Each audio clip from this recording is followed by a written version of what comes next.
Welcome in, everyone. We are back with Sultan's game because that's the game I'm playing right now, and we have a few points not to spend right now because we are currently in a run, but we only have 3 anyways, so that wouldn't get us much.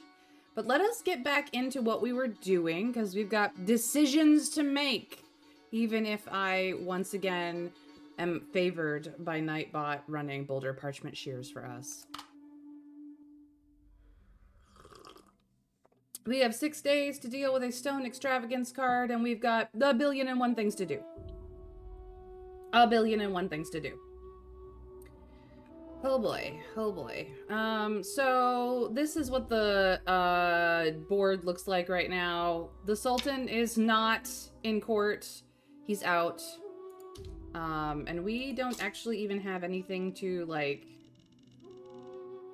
make larger, so this screen will resolve without us doing a damn thing. But we have all of these people with us currently. Lady Becky is the OG. She's amazing. Yeah, I'm playing Sultan Hawk. Welcome in. I rarely ever see you in my streams. It's wonderful to have you. But we've got many irons in the fire. Table of Clear Streams. We must join the banquet ourselves. It is a physique and wisdom check. There will be 3. I have 1 more day before that expires to a problematic point. I also have to go to this in person to get Quaes out of prison. I already have gotten Jawad out, so it's just Quaes who is waiting on me to do something about it. I do need to teach Zaki something with sociability. Who's my highest? Probably my wife, with a little help from Lady Becky, who is a male kitten, by the way. Male kitten. But you see, this kitten's ancestor, a few cat generations back, was a female when she got the title Lady Becky. And so now every generation of kittens, one of them gets named the title Lady Becky. So he is now Lady Becky, which is hilarious. This cat makes us money. This cat is worth his weight in gold. I love this cat. You be creeping occasionally. Well, you haven't blown up my base yet, so you're not from Minecraft. But yeah, so I think I might be doing this right now. Let's see. Lumera has no sociability. Anal has some sociability, but she runs my house, so I don't necessarily want her. So I think I'm going to send my amazing wife, and Lady Becky is technically an accessory. So, not even a pet slot cat, an accessory. You just bring Lady Becky with you everywhere you go. So we're gonna boost that, and then we're gonna boost it again with some no, where's the sociability one? I think it's inside information. We only have stone level inside information. Oh, that's sad. Or stone level secret. I see. We're gonna go with inside information. So that's a 7. It's not gonna be the best. The higher we roll for this, the better. But there, we are teaching Zeki how to be a person. We have this gold bird that we now need 30 gold coins for. To pay for. But I can break a gold level extravagance card for this bird. I don't have to go myself. I do have Mahir again, who wants to do project stuff. Lumera's basically set up for it, though. So it's just a matter of, like, spending the gold on it, which is... I have to make so much money, but here we go. Break a bronze or lower. So we could throw extravagance in this, because it's going to take them 4 days to break it, and it's 6 days on the card. So, like, this is kind of where we go. But it does mean that I need to do, I think, double.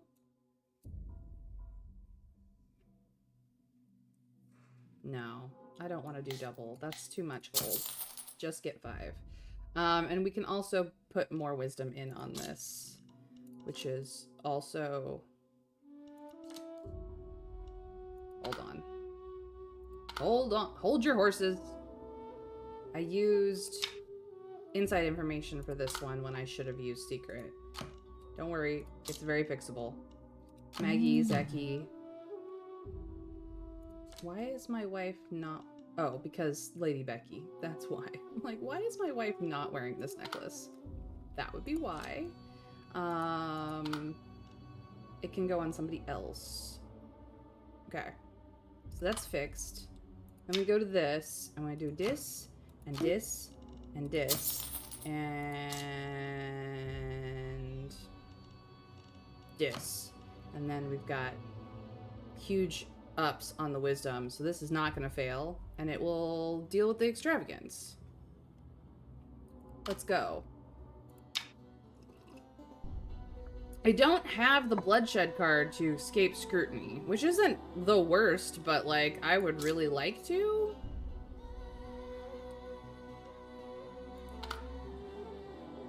I need to deal with that, or I need to pull extra cards. Anal needs to manage the estate and make us money. Yes, yes. We have these dates that are just going to expire, which is sad, because I want to make my wife happy, but I cannot make my wife happy. We've got these resentments that we have to deal with, like, ASAP, and I need too many people in too many places. How much money? Oh yeah, I have to spend cold on this, but I've got 7 days to figure that shit out. House of Delights does not matter. Undertow is going to resolve in the day. The famous Hamara brothers will come back around. Horse betting against the Nervous Rider. Physique and survival. I'm pretty sure Zephyr can handle this time. With Jasmine. Yeah, he'll be fine.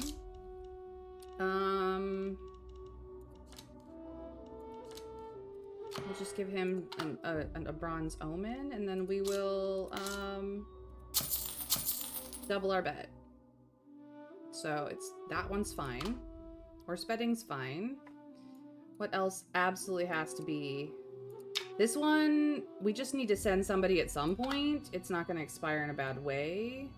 I'm kind of sad about the dates, but they'll come back around. The guest house. We have the guest house. Wisdom and magic. I could have sent some people to the guest house. And we've got this ranger too. Combat and survival. Oh, okay. Well, that changes some things, actually. It does. Wisdom and magic. Physique and survival. Combat and survival.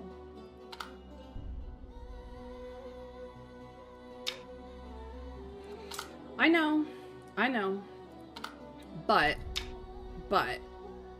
just bear with me here. I forgot we got the guest house up and running. Lumera, you need some wisdom, so you can take him. And Zephyr, you're gonna go to the horse racing, so you're gonna take him. Not the ranger, you're gonna take the fighter. This will resolve immediately, so then they'll have these guys. These people will risk everything for you after enjoying your meal, at least until it's digested. Recruitment successful, done. Recruitment successful, done. Come back next time. Okay, so now that they're equipped with these people that are backing them up, oh yeah. And then we need to go with a secret. We don't need to do shit, really.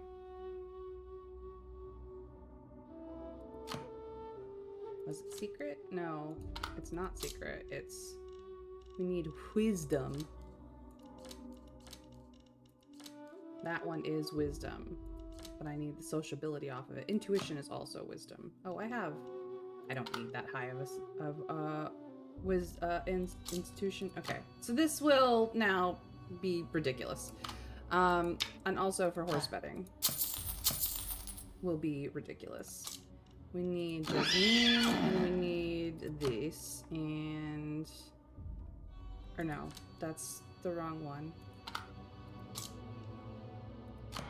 Omen. So yeah, now that he has this fighter equipped to him, it's helping. We're definitely gonna win our bet. Alright, let's sort this shit out. So we have 2 people left. 1 wife not here. And some things that can wait.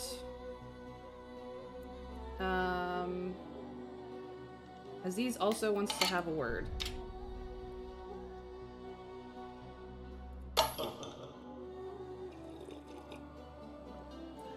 Passing by the slaves' banquet, you notice the lunchbox in Aziz's hand seems a bit special. It's not the style you provide for the slaves, but a lunchbox made from the hollowed-out white stone. Seeing you notice him, Aziz stands up slowly and greets you. If you allow, I could introduce my lunchbox, master. He tells you it's made from a kind of refractory stone used for fixing stoves. It cools food slower when stored, making it taste better, and if you store leftovers inside, covered, they keep longer. You take the lunchbox and scrutinize it. Although it's covered in indelible grease stains, the meal box indeed has a unique feel to it. It's a good thing. I want yours. Could you make more? Or how dare you steal my stone? This loyal slave of ours who does all the heavy lifting, who goes out and does the killings for us, who is always trying to help us improve our household, makes good decisions with good suggestions. Do we go, hey, I want your lunchbox, clean it up, give it to me? Do we say, could you make more of these because they would be useful all over the household? Or do we get mad and be like, how dare you invent something? How dare you take my things and make other things out of it? This is where you, chat, can affect my gameplay in a way that I allow, because at the end of the day, I still have to poke the buttons, and you don't get a say in that one.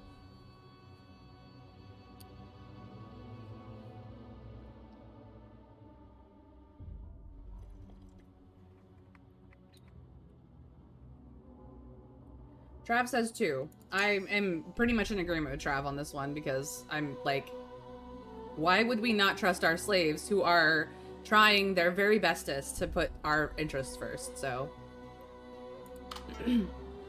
many stone lunchboxes. You asked him if more lunchboxes could be made if materials were available. Aziz pondered slowly and then nodded. You summoned the house servant in charge of the storeroom, provided Aziz with some materials. Still focusing on making lunchboxes meant Aziz would not be able to do other work. So this requires Aziz, and it will take 8 days of no Aziz. The lunchbox looks very practical. You want more. Aziz has no objections to his master's decisions, though this will take a lot of his time.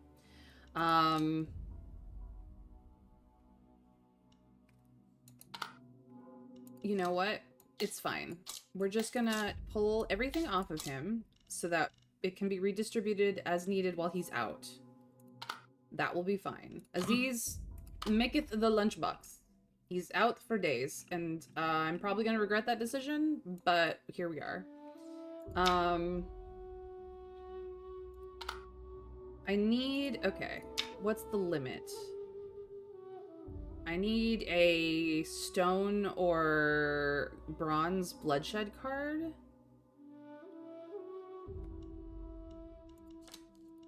And it's gonna require physique and combat. Well, we can just up our combat with these for now.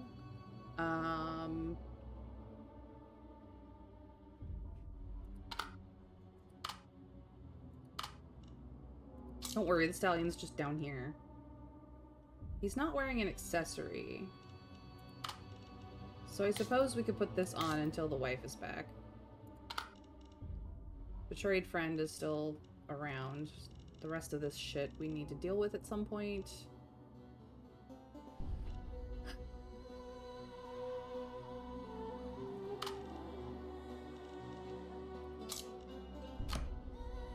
I kind of want to go draw another card. Let's see if we can't get a bloodshed card. Because we've done 3 of them though. We're weighted for carnality, which is unfortunate. RNGesus is never with us though, so I could easily end up with a bloodshed card, but it might be gold. Would that not be the most hilarious thing? But I need any of the bloodshed cards that are not gold. Honestly, either will do. We're actually in a good RNG for getting the correct bloodshed if we can not get a carnality or a conquest or an extravagance. So, do I pull for the bloodshed card to deal with the situation, or do I just go do the situation? That's where I'm at right now. Do I attempt to pull for one of these cards or not? Hey, PB, thank you for the lurk. Love your face.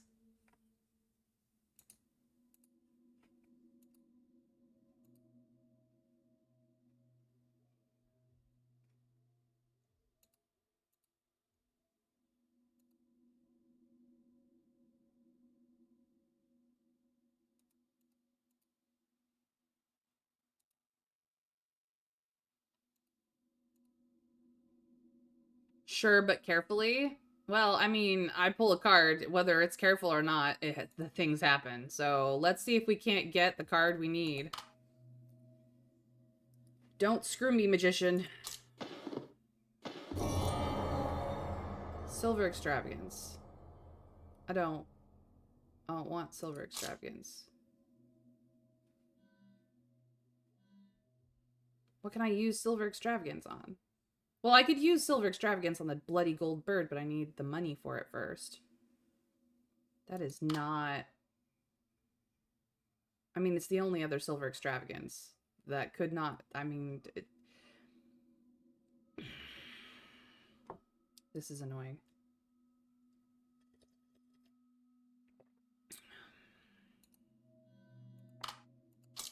Give me bloodshed. Not that one. Bitch, why? Bronze carnality. Bronze carnality I can deal with. So, we're actually only the lower end of extravagances. All of the conquests.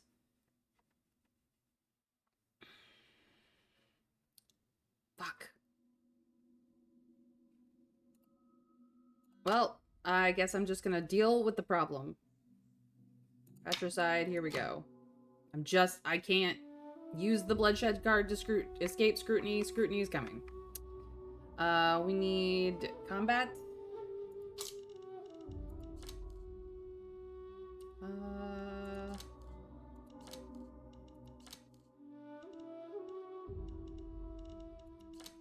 There we go. We're gonna kill this asshole, but we're not gonna get out of it without problems. It's fine. It's fine. We've done it before, we'll do it again. These two are not a problem. Juna is in the House of Delights, so we need Jalila to come back around. Or we need one of these dates to come back around for the carnality with our wife. The extravagance is kind of a problem because we've already upgraded our estate with a gold extravagance card. The guest house is stone tier. It's a lot of money to upgrade the guest house, and you can't actually use an extravagance card on it. We don't have a high enough notoriety to upgrade anyway.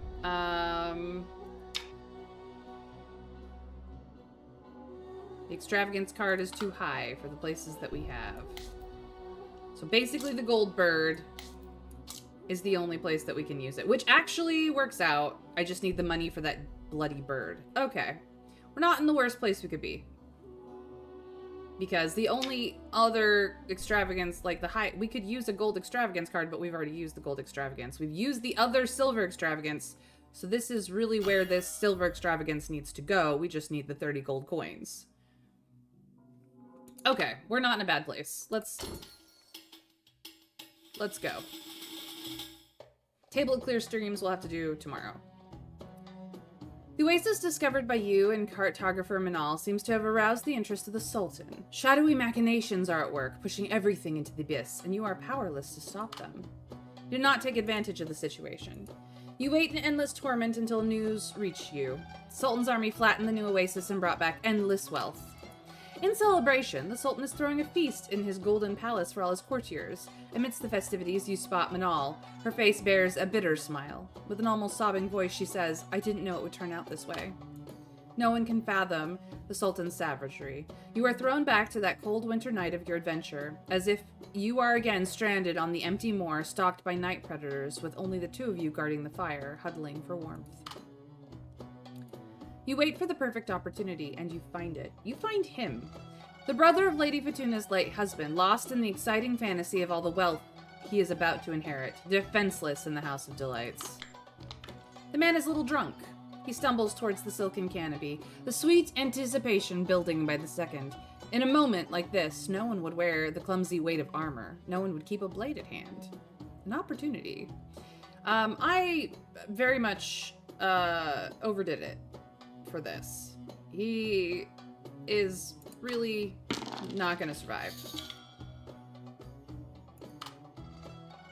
You killed him cleanly and cut off his head without even alerting the prostitute behind the curtain. Well, this greedy man will no longer be able to covet property that does not belong to him. But we now have evidence. That's a problem. You bring news of the vineyard owner's death to Fatuna. The shadow that has loomed over her for so long finally dissipates. She exhales slow and deep, and a relieved smile flickers across her lips. She thanks you and pays you handsomely, and now we have her support. Fatuna steps closer. Her fingers brush against your armor, wiping away a smear of blood. She asks you softly if you are hurt. You lower your gaze and tell her the blood is not yours, that you are well. Yet she does not release your wrist. Something unspoken coils between you. You wonder if you should allow it to grow. Well, that's dangerous. We do have a crocodile. We do not have the crocodile set up yet. Fatuna defends you. The commotion at the House of Delights quickly spread among the nobles, and many people were repulsed with your rude interference in the dispute between the nobles. Fatuna bravely stood up, rebuked her brother's wishful thinking, and praised your righteous help. However, people only cared about examining her beauty and guessing the weight of her wealth. As for the man, he just made a mistake that all men in this world would make. Oh, the notoriety. Nice. The influence. Yikes. Well, I mean, we'll be fine, but still. To rise, one must learn to navigate the court, and the sooner a young man sees the world for what it is, the better. So, we need at least 3 successes for him to learn anything at all. We want higher.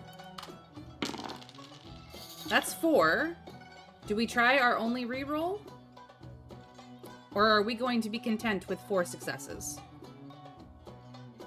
What do we think, chat? I'll let you weigh in. Give me your opinion. I would love to hear from you guys. I love my lurkers. Don't get me wrong. If you are lurking out there, you are loved, you are wanted, you are welcome. Please sit back, relax, enjoy yourself. Do whatever it is you're doing. I know in the case of Psycho Phoenix, she's actually also streaming right now, but she supports me in the ways that she can because she's darling and wonderful. But for the rest of you lurkers, I understand that real life has you in its clutches, and I appreciate you being here anyway.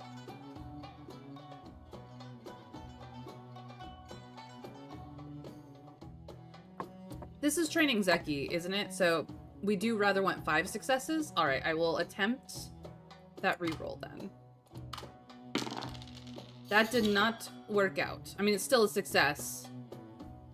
I could make it 5 successes, but then I'm out of gold die.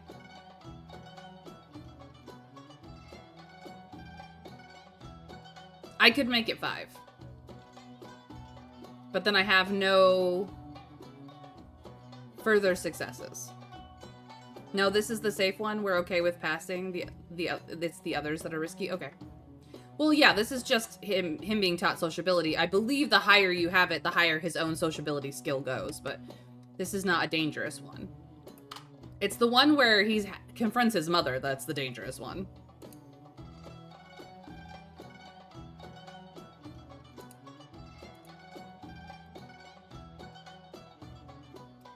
He's still a little nervous, but he can speak to the nobles in the right way. In time, he will be able to get a job at court. Acceptable. Now we're in making money at home. Money is made. Nice. Sultan is still out. Horse betting. You send your rider and steed to compete. Place bets. If victorious, you receive a reward. Failure means losing everything. We need at least one success to win. I overdid this one. Zephyr is like the wind. Let's go. Doubled our money. And then his retainer, the fighter, fucks off, which is absolutely fine.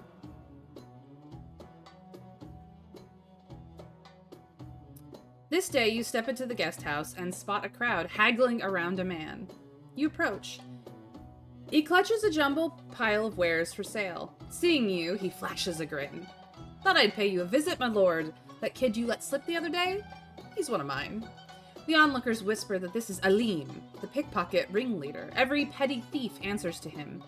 You ponder how to deal with him. Do we scold him? Do we praise him? Or do we challenge him? Now remember, the kid, he had bad shoes, but he wasn't overly dirty or and covered in muck, nor was he overly clean that you would notice him on the street. He had enough moxie and fight in him to accept our accusations of him and not back down. Like, he was a kid who had a mind of his own. He was certainly being trained to be a thief for his own survival, but he wasn't in any which way abused or seemingly starved or anything like that. He just is an unfortunate kid who has learned the unfortunate thing of being poor, and how to survive from that. And, you know, this Elim looks out for those kids. So is it on the up and up? Is it charitable? No, but at least they're not dying. I don't know. Crime happens. Are we upset about the crime? No, we let this kid live. We're like, you're just trying to make it. Get out of here, kid. You got caught. This is the worst that's happening to you today.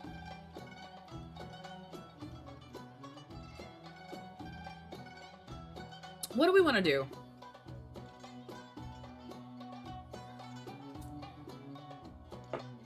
We are starting to gain some notoriety. Having criminal connections means that we have less fear about our shit getting stolen, and we have access to the goods that fell off the back of a cart to our benefit.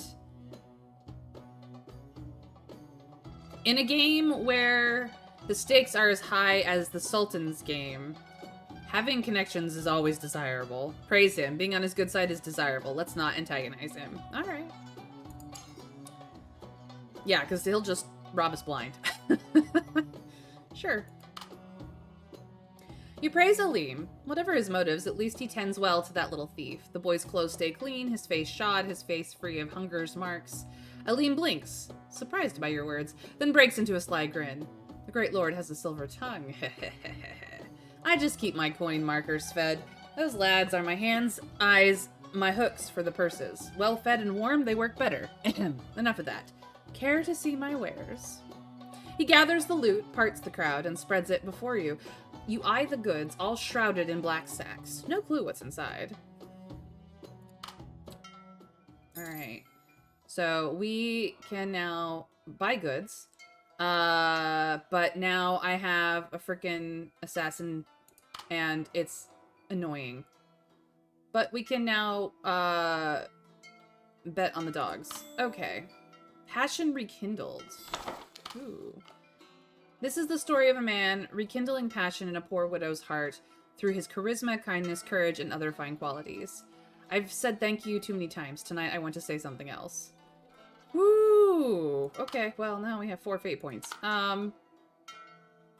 I now cannot go to the Table of Clear Streams because of this freaking assassin.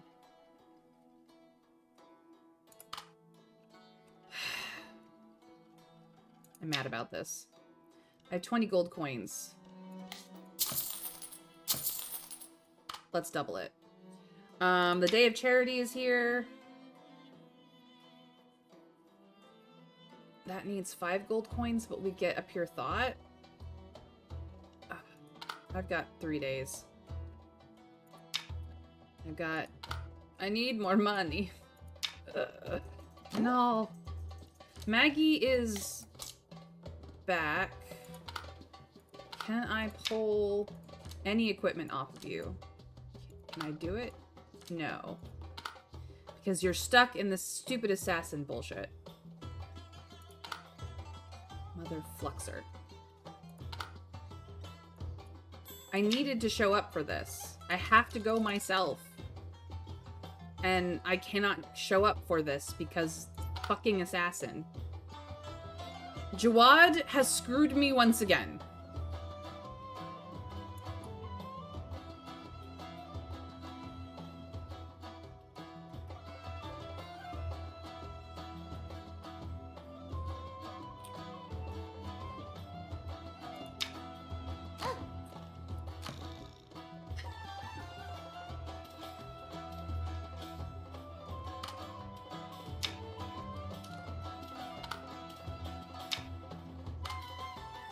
I'm mad about it.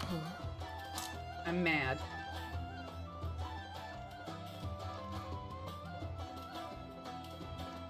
I am furious.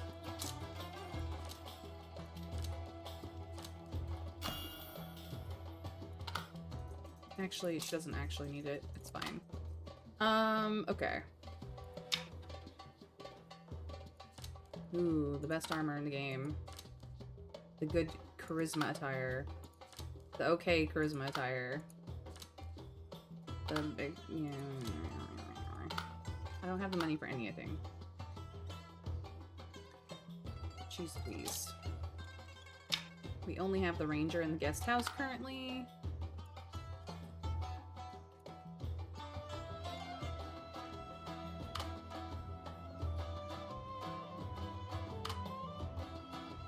We have Zaki and Zephyr to do something with. We haven't been to the bookstore in a while. Amur is there? Zaki, use your newfound skills. I don't actually need to buy a book. I could just go for that. And... no.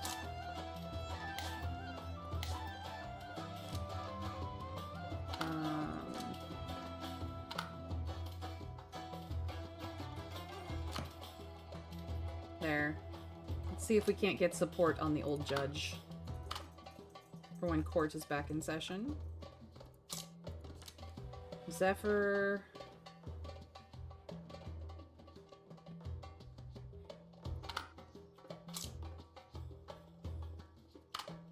We do need to do the little crocodile. So let's do this.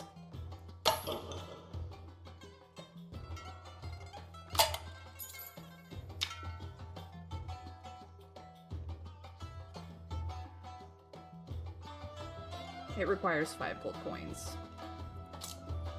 Well, that's annoying, but I need to get rid of the evidence, so...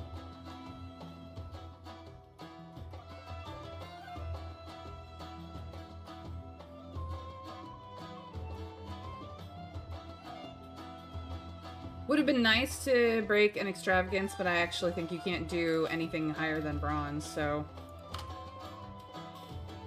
kind of an annoying silver extravagance. Especially considering we're trying to make money and I keep having to spend it. Okay. But I definitely need to be able to get this evidence to go the frick away.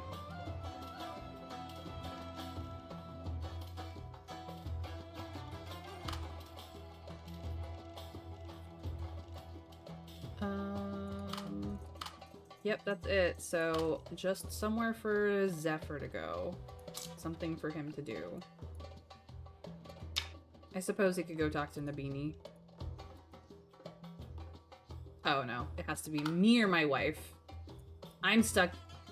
My wife is busy.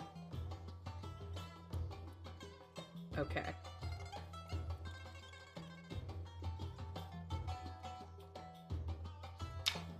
This is also money.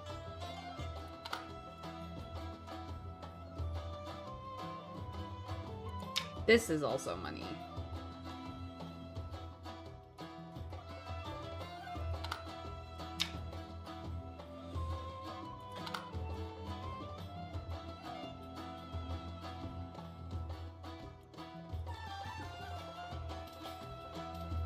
I guess Zephyr's just gonna have to hang out. I had nowhere to put him. That's fine.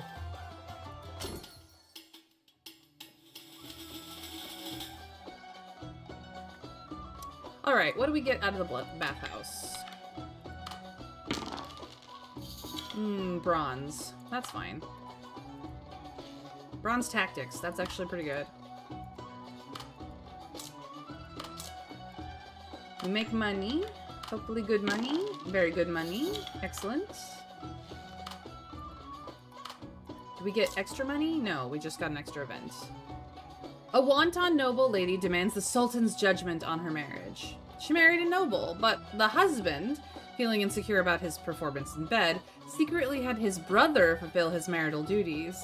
The noble lady didn't realize that the nightly visitor wasn't her husband until her husband died unexpectedly in a fall, and the unaware brother sneaked into her bedroom that very night.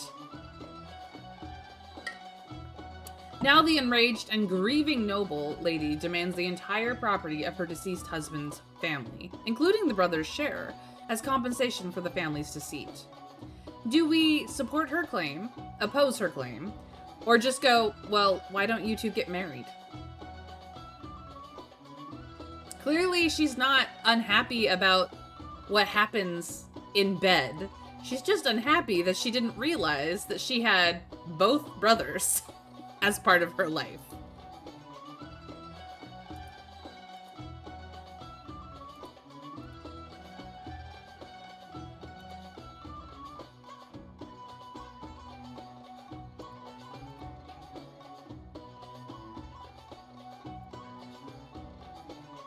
We could try something and be outraged and support her instead, although I'm generally good with them marrying off.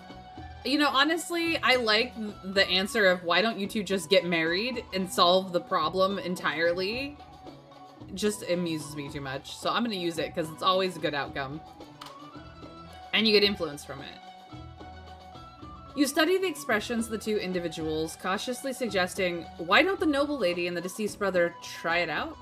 This way, she can continue as the mistress of the house, and the brother won't be deprived of all property. Plus, she seems quite satisfied with her nighttime visitor, doesn't she?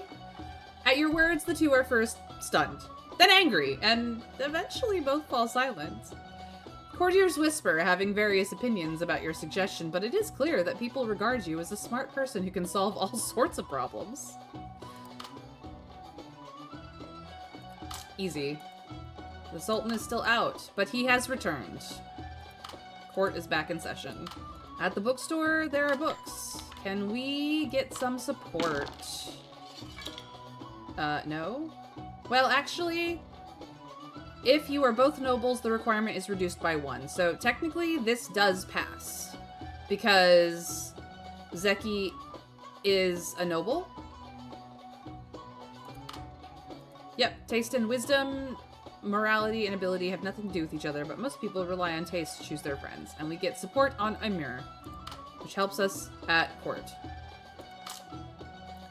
You are attacked by an assassin! Quick! You need at least 1 die to survive. Oh no. I think we managed. You dodge his first attack. The blade grazes your waist, reflecting a ghostly blue moonlight. This is a poison-coated dagger. Having missed the first strike, the assassins turn to flee, and you do not pursue. He's simply a tool, but who wants you dead? What secrets have you uncovered lately? Jawad. Gonna kick his butt. Alright, let's go dog racing and hope for big wins. Luna starts running. We need 1 success to win. Let's go. Luna bursts off like the starting line like lightning. She is overtaking the lead. Heck yeah. Luna maintains the lead, leaving the dogs in her dust. She dashes to the finish line. No problem. We win. You can build a pool for the rare crocodile. This should be deep enough that it can't climb out, and large enough to accommodate its surging growth. It is always hungry. The crocodile will eat anything you throw down.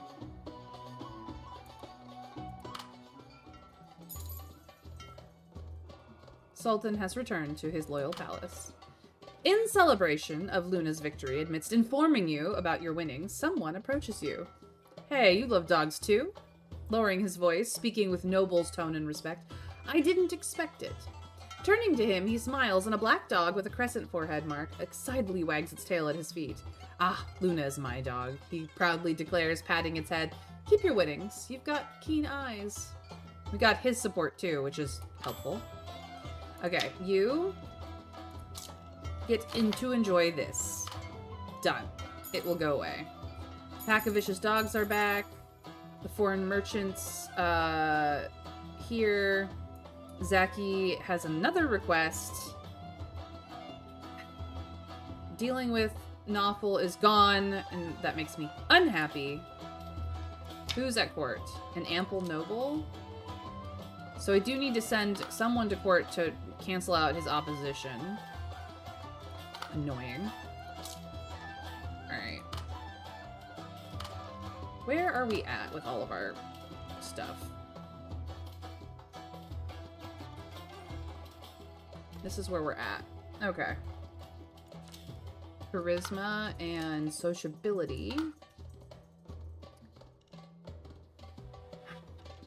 We could just send Lady Becky to court, which is always funny. Alright. He's got physique charisma accessory, the combat survival shield, and the sociability survival necklace. So it's all accessories, essentially. But we're just going to send... We're not going to buy anything because we need these 30 coins. So we're actually just going to get the rent. Which is 4 gold coins. Excellent. Now we are not entirely broke. This gold bird we can deal with now. But we do need to send somebody to deal with it. So Zephyr can go deal with the bird. That's fine. Hey, dragon! You're traveling. I hope the travel goes smoothly. Please be safe out there. Appreciate you dropping in, though. You're always welcome here. Huh, the crocodile pond is only good for destroying evidence. I thought there might be more for it. Next time, methinks the evidence, it's wisdom plus stealth with influence, reducing the target number of successes needed. I actually don't mind the crocodile being an evidence destroyer because it's one less thing that you have to then put somebody on. Honestly, that is the reason for it. So that's gonna solve that. Carnality is our next issue. We need another date to roll up, essentially. Inal manages our estate. I think Lady Becky can go deal with court, because she'll just make us money.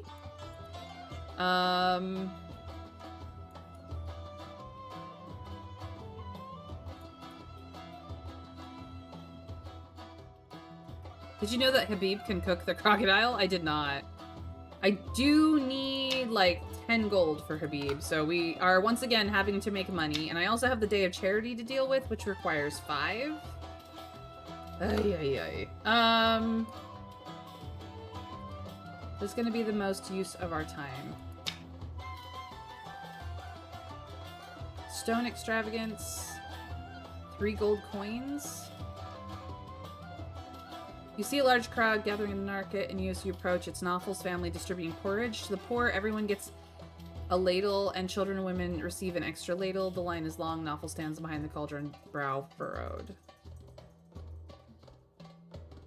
We could try to draw another extravagance card to deal with that. I got a couple of days. I might just wait. We do need... Here's Jawad. Someone to go to the bookstore.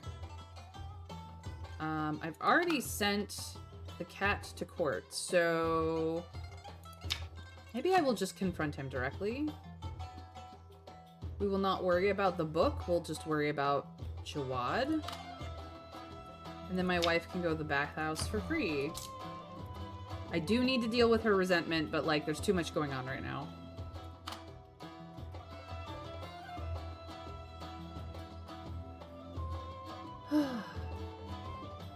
Enjoy sleep token.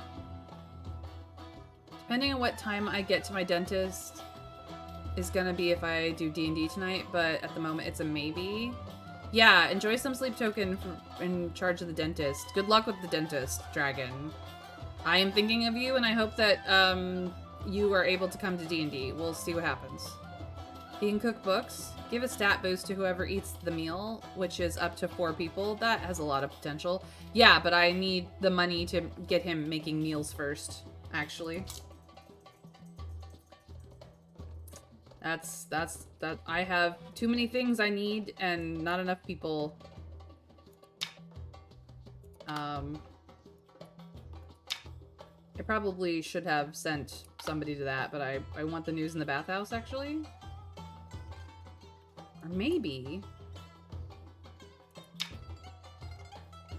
I don't worry about the bathhouse and maybe I just get Nabani.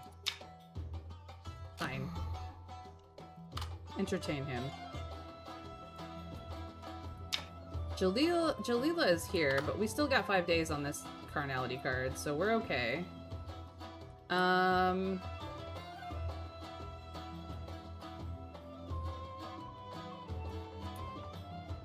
That's where we're at.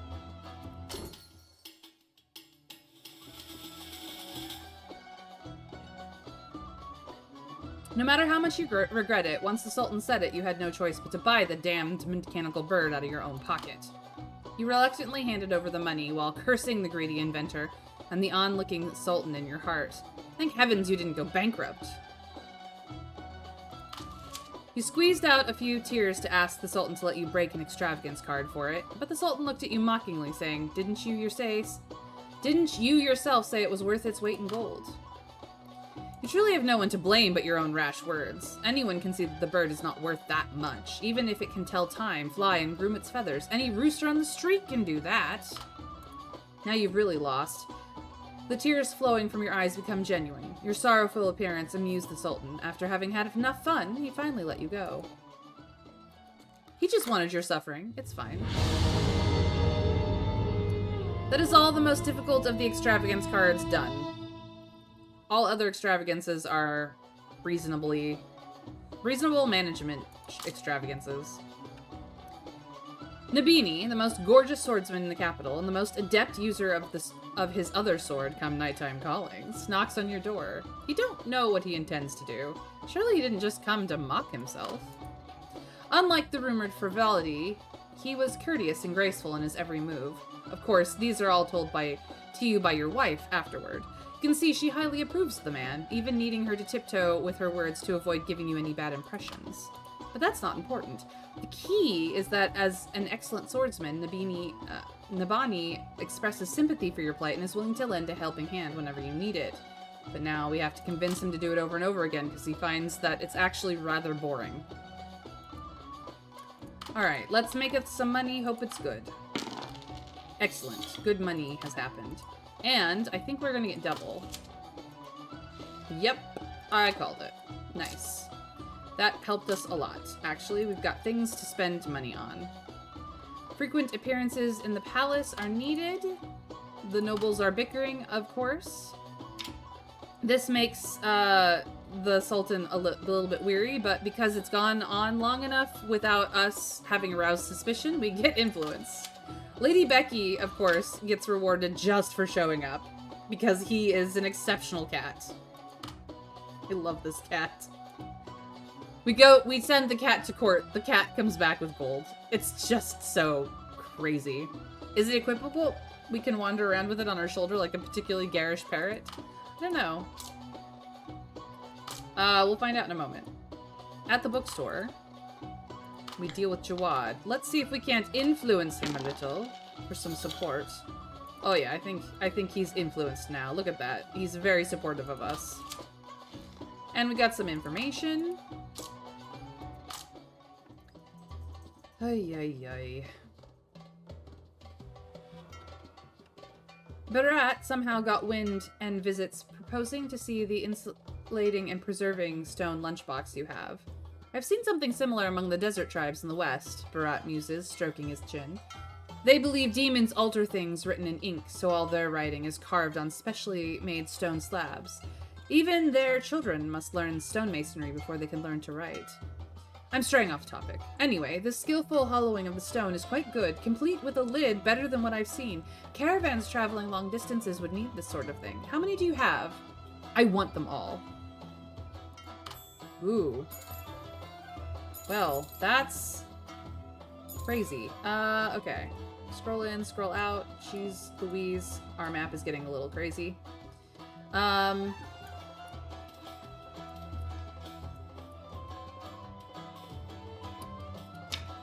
Shama is in the House of Delights.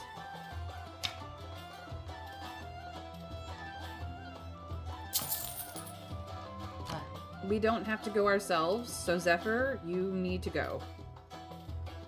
Stealth and wisdom? He does have stealth, but not a lot of wisdom. This can go back on my wife. I have better stealth and wisdom, but I think I might have to go somewhere personally. Nope, that's just the prison. You have no stealth, better wisdom.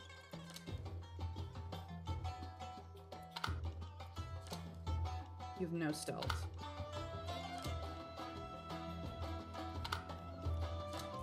I'm literally the only person who has the better stealth and wisdom. Well, Zephyr, you're going anyway. It is what it is. Pickpocket ringleader sells stolen goods at your doorstep. Not just for business, clearly. Buying stolen goods. We need 1 success. We have 1 die to do it in.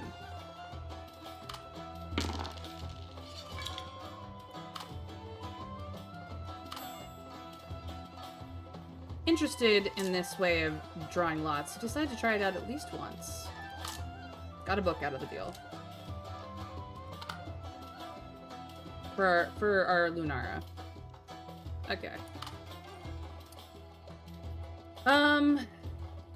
Annoying.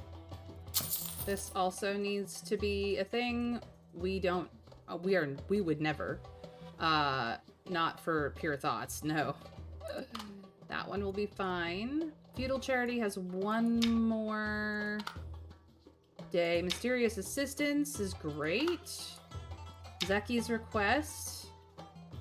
Somebody just needs to talk to him.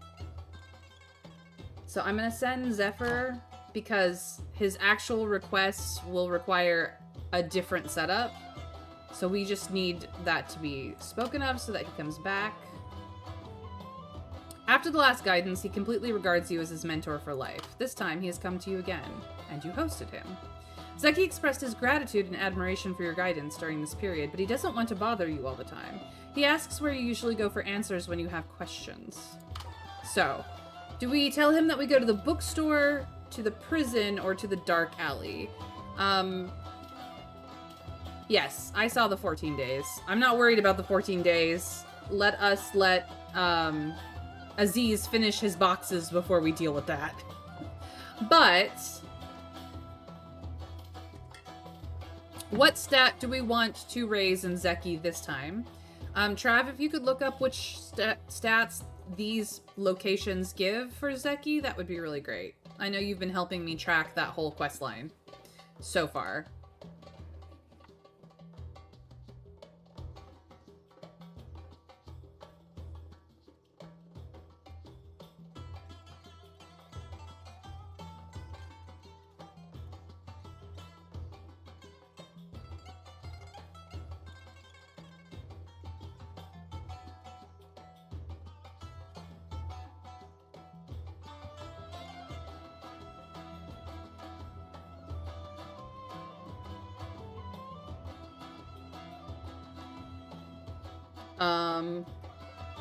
I mean, the bookstore is probably the most reasonable, and I would assume wisdom. They all give wisdom. The one his mother will appreciate is the bookstore, of course, which is 2 wisdom, 2 charisma. Prison is 3 wisdom only. Alley is 2 wisdom, 2 stealth. Right. Well, we are trying to stay on his mother's good side, so the bookstore giving wisdom and charisma actually works in our favor. I think that's the most reasonable one anyway. Thank you, Trav. So now we have that. This just needs a person to deal with him. It's not contested, but we could kill Jawad. We're not going to, though. We're just gonna send Zephyr to greet him. He's fine. The final lesson requires Zaki and somebody to guide him.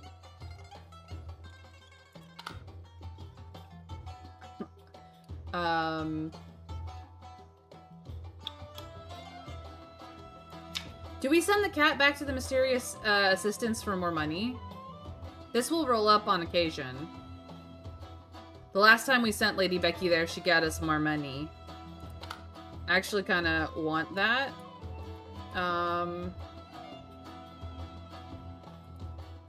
We can send Anal to the estate.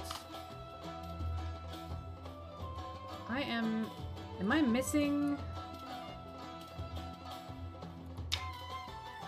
Divine Grace is rolled up, but we don't really have anything we want to do that. Generous donation still hasn't expired yet. Stone lunchbox. We can sell up to 3. We don't have any yet, so this is fine. Who's at the bookstore? Fatuna is at the bookstore. She's support now, so we don't actually have to worry about the bookstore today. Where is the... These are a conquest or extravagance. No higher than bronze. I kind of want to do an extravagance one for that one.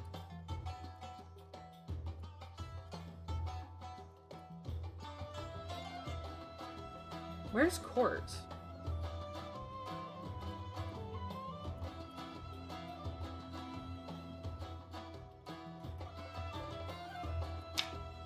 We need 10 gold for him.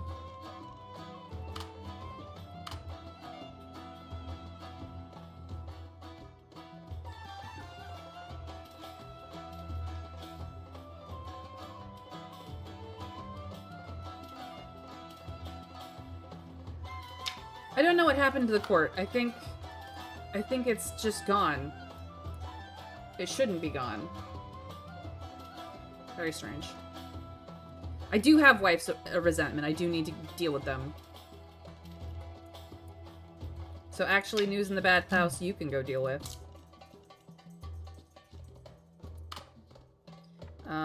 Let's throw these in there and try to get rid of that.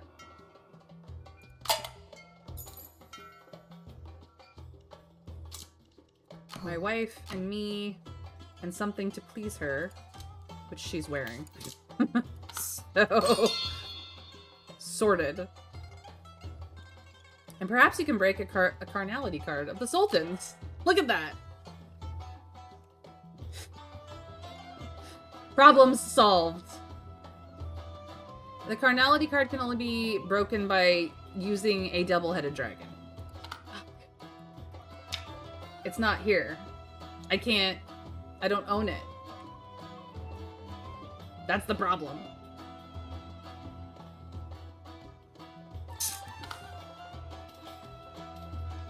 It's fine. I mean, I'm still gonna do this. I just cannot resolve the carnality card.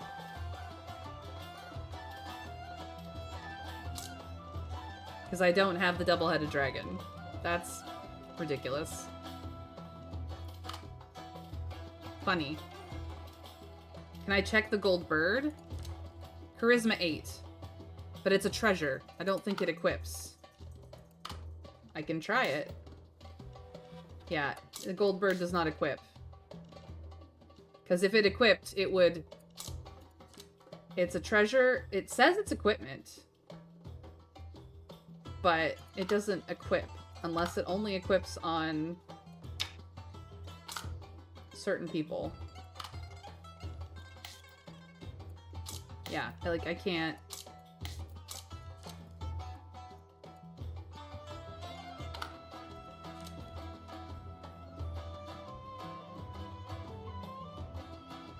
It might, in fact, only work in a pet slot. I think it only works in the pet slot.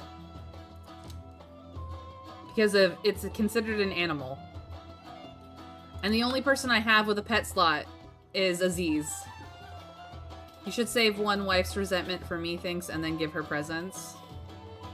I can't undo it now. I can't undo it now.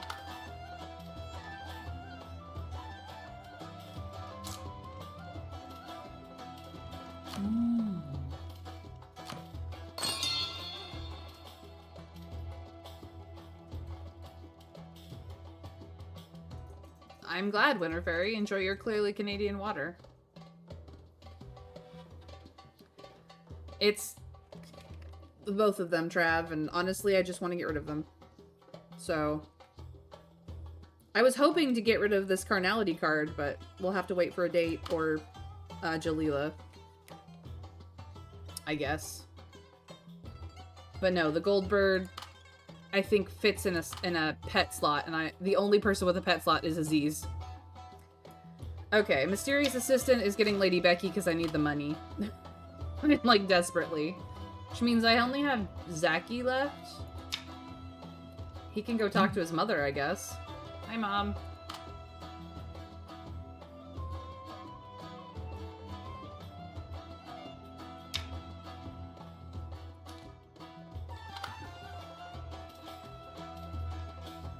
I think that's where we're at right now.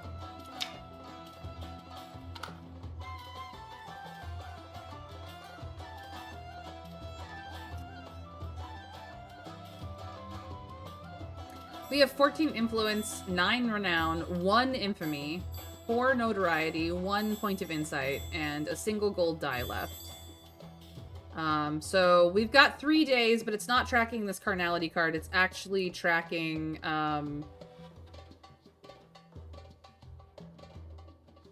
where is it? Project investment. It's tracking this extravagance card. So don't worry. It's going to be fine. We're not going to be executed.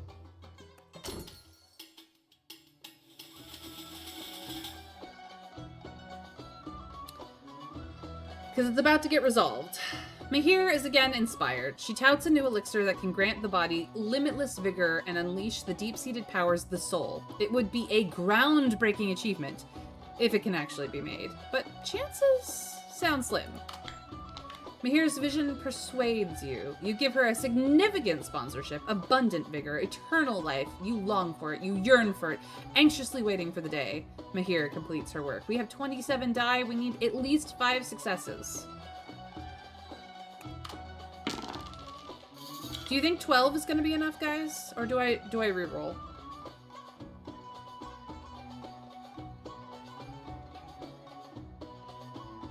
What do we think here?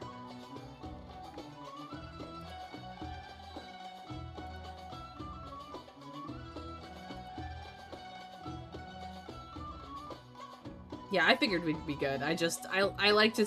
It's so ridiculous. You invested a large sum in a nobody artisan. The Sultan allows you to break an extravagance card with this. Your lavish investment fuels progress.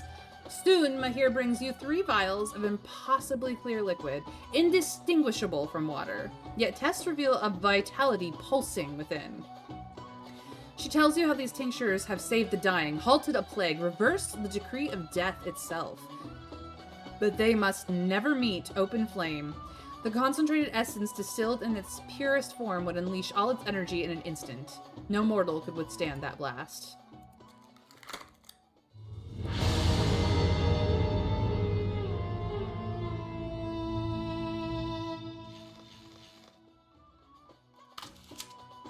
And the retainer goes away.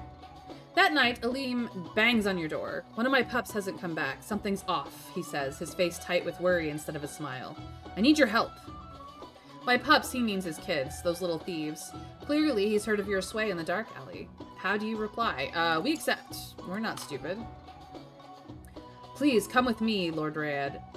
For the first time, the old thief shows an expression of gratitude, without a smile or a comical gesture, but instead makes a profound bow to you.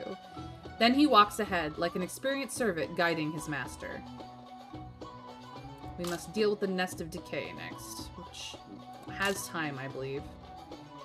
Someone suggests you initiate a public relief effort to provide food for the starving victims, not only filling their stomach, but also enhancing your renown. The Pudding of Life. Ah, that would be great. The displaced people, those who can get enough to eat, line up at your porridge tent, gratefully chanting your name with appreciations. In that time, everyone knows of your fame, and we get some devotion on our pure thoughts. Yay. At the bathhouse, what do we learn? Something silver. Mystique in silver. At the estate, do we make money? Some money. Just some. It's about to rain heavily, and a group of passing travelers hope to rest under your roof. They look weary and travel-worn. However, you notice faint bloodstains on the hems of their cloaks and the outlines of weapons under their tarps. They are certainly not ordinary merchants. Do we arrest them? Do we kill and loot them, or do we welcome them with open arms, knowing that it will raise our notoriety, which is something that we need to upgrade our ability to add retainers to our people?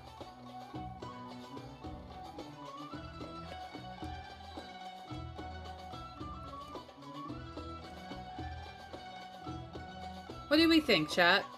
Let me know whether you would like to arrest these unordinary merchants, to kill and loot them for all they're worth, or to ensure that we have a little bit more play, more pull, more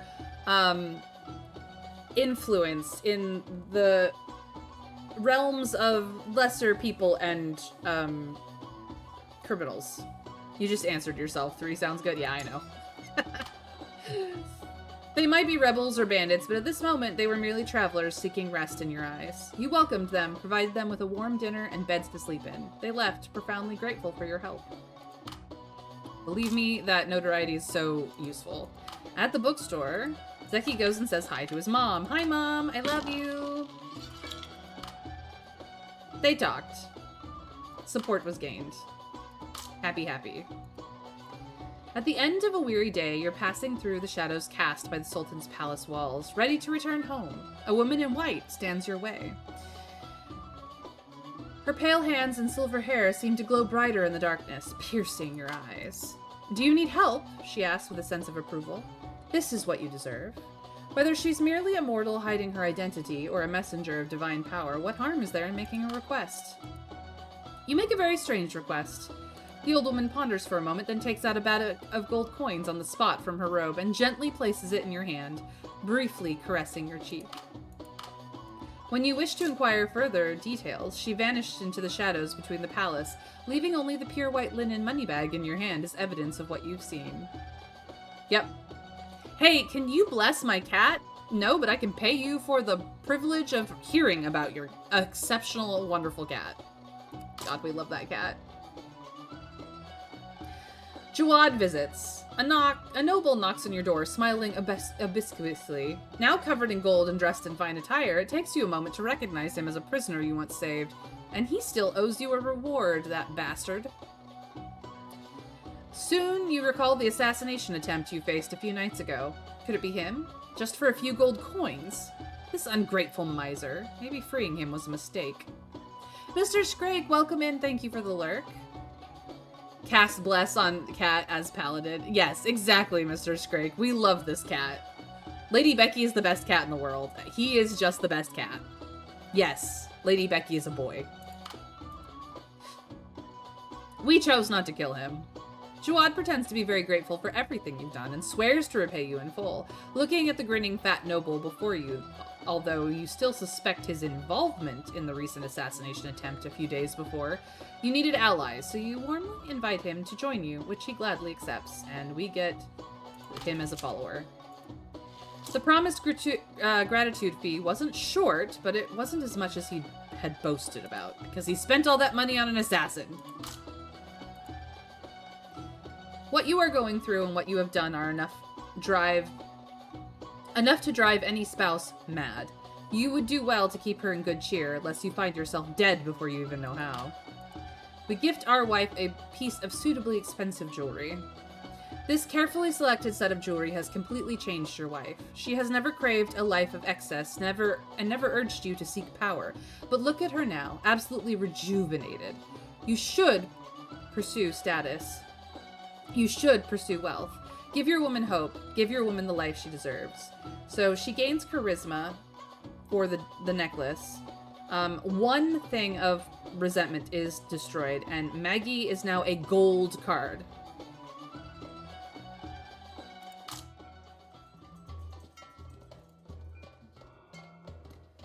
And pray miracles, a miracle and restoration has arrived. Let's see. Your reputation drew dangerous individuals. During this phase, expect criminals seeking protection. Choose wisely. So we've got lots more things on the board.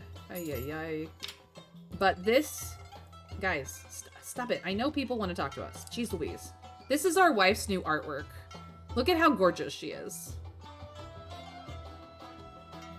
Your wife, a wise and respectable woman, while your marriage, arranged by your late parents, while you were still young, lacks passion, not that much passion, and has proven to be a source of stability and peace. She has been steadfast as ever, even after this deadly game has caught you in its snares, never once expressing a desire to leave you, though occasionally you hear her sigh.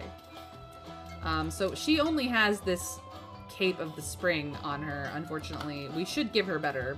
We can't afford better is the problem. We're always trying, but this is her artwork because of this. She's gorgeous. I love her. She's gorgeous before, of course, but here we are.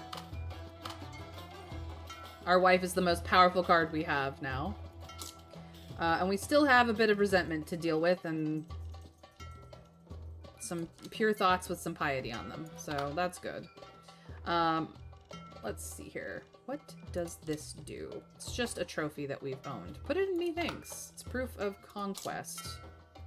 Okay. We have 3 days on this carnality. This execution day is now tracking the carnality. And we've got shit that's going down. Jeez Louise. Feudal charity. Would like to deal with.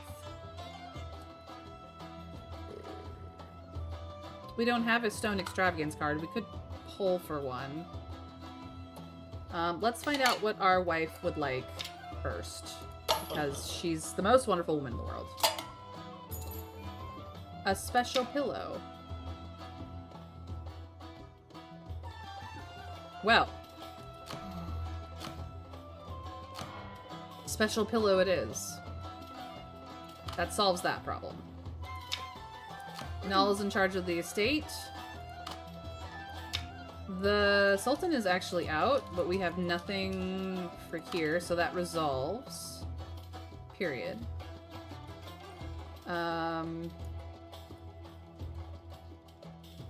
We have the money for this meal. Okay.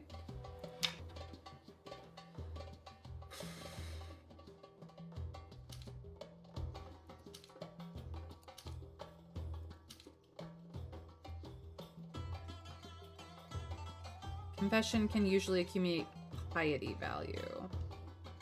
I actually think the only person we have with piety on them is Inal. And she's... So we're not going to worry about confession. Lunchbox business will be done after Many Stone Lunchboxes resolves. Abdul has things to do. We've got a couple of days to deal with that. I could try to pull for Stone Extravagance card, but I don't think I'm weighted for Extravagance.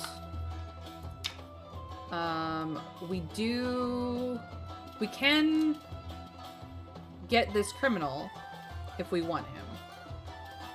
Physique and stealth and magic. If you accept them, their evidence will be borne by you. You can choose to ignore them or use bloodshed cards for what is due.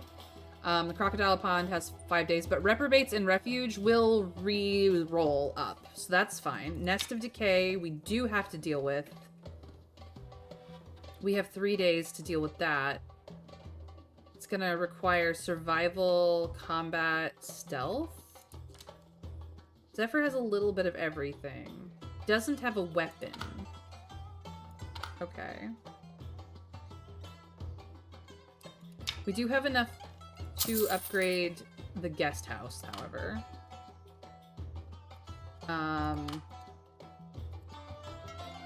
So I'm just gonna do that, because what happens is now we have access to more things. Poets, a fighter. Ooh, very good, very good. A higher level poet and a low level monk, which is all fantastic. We do need to deal with what Jawad wants, but we can now send somebody to this.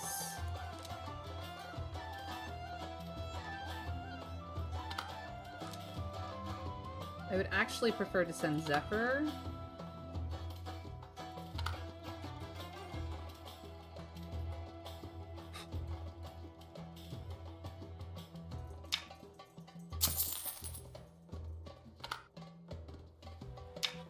Shama is still here. That does not matter.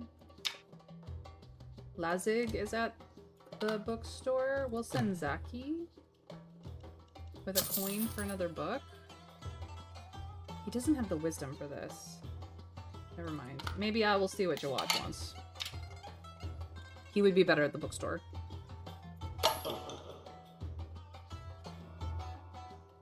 That went well. This is the Methinks result. Very nice indeed. You could use her for gold carnality now. Yep, I certainly can. It's excellent. And to think that the way to get her that way is to have her unhappy first, then show how much you love her by giving her presents.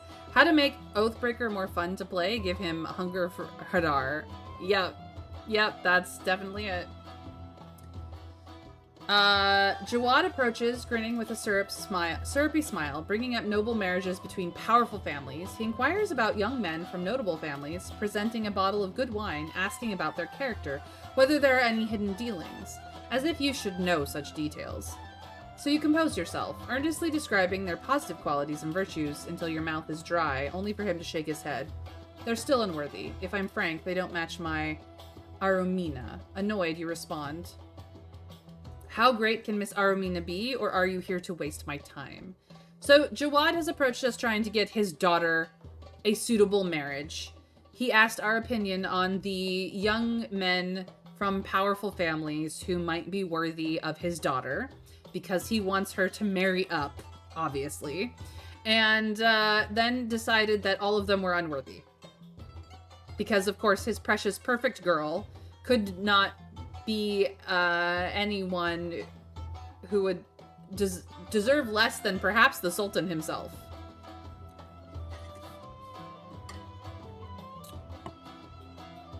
Ask how good she could be? I mean, if we dismiss him, he's gonna do something stupid, because he's already shown that he's willing to do stupid things. So yeah, the only real good answer here is how great can your Miss Aromina be? Of course, she's the best girl in the world, my daughter, my jewel, my Aromina, he proudly says, his expression changing suddenly. You know, I wouldn't, she's an unmarried girl, can't marry as a second wife, not even with influence like yours.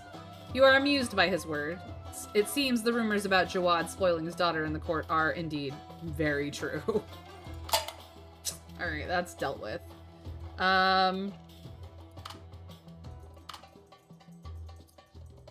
Okay, Journey into the Unknown. Manal is at it again. She needs physique and survival. I would send Aziz.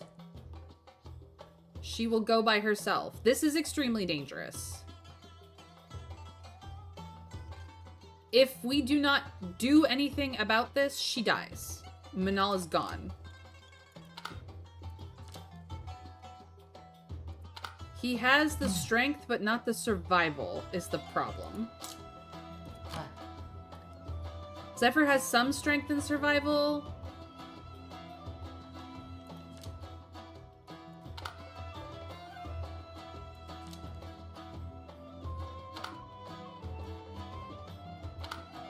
Howsomever, this is also strength and survival. So if we want to, we can put this Viter on Zephyr. Actually, that would be really good for him.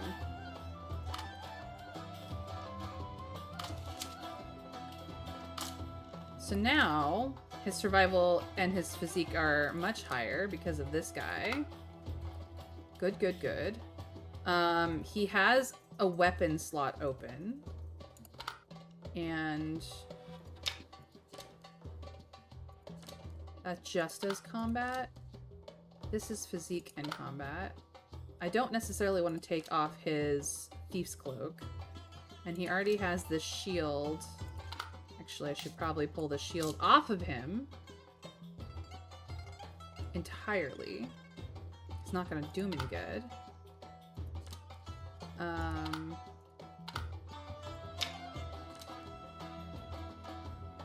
Shield is an accessory. So, actually... Boop.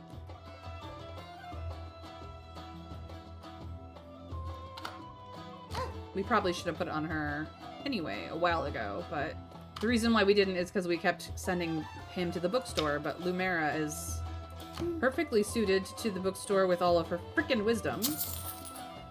Actually, I should have her read books.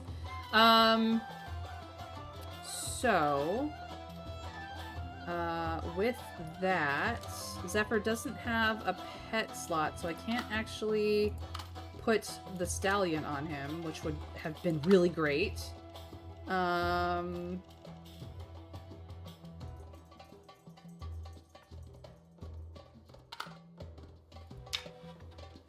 think this is as good as I can get it.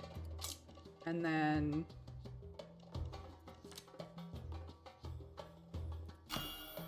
the rerolls.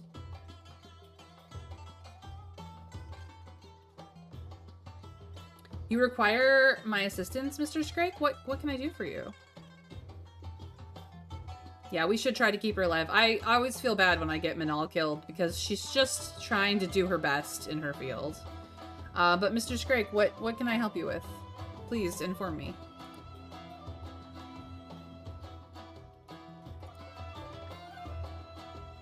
I think this is as good as I can get it. Zephyr will have to do. I would have sent Aziz, but I cannot. He's busy. Okay, I don't have... That's fine. It will come back.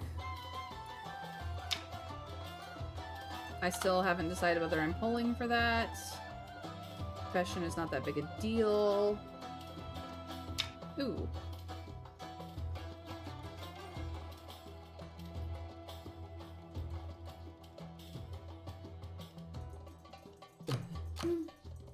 I want her to read a book.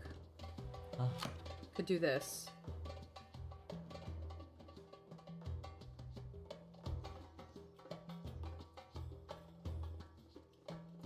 Sure, I'll do that.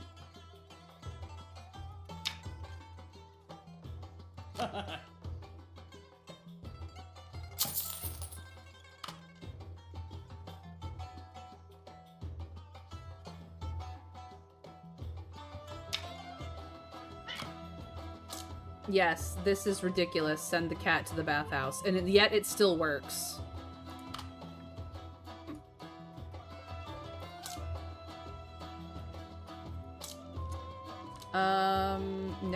No, this one.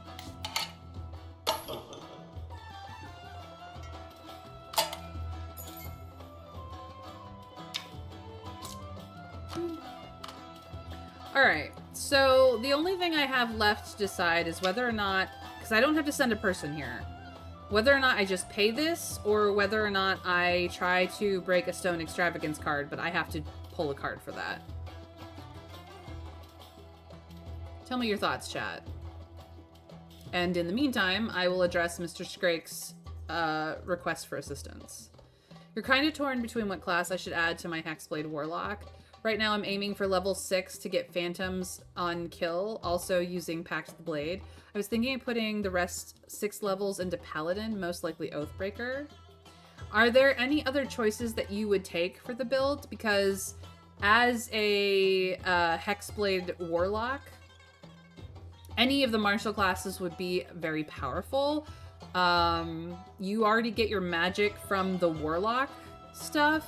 You don't necessarily have to mix magics unless you want the option of a different flavor of magic. Sorcerer would pair a lot better because the magic runs off of the same stat, Charisma.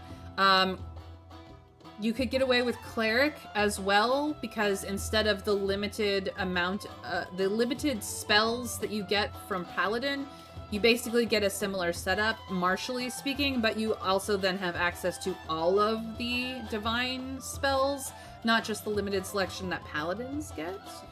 So if you wanted to mismatch with the magic types, that's the way to do it for the most options and most versatility.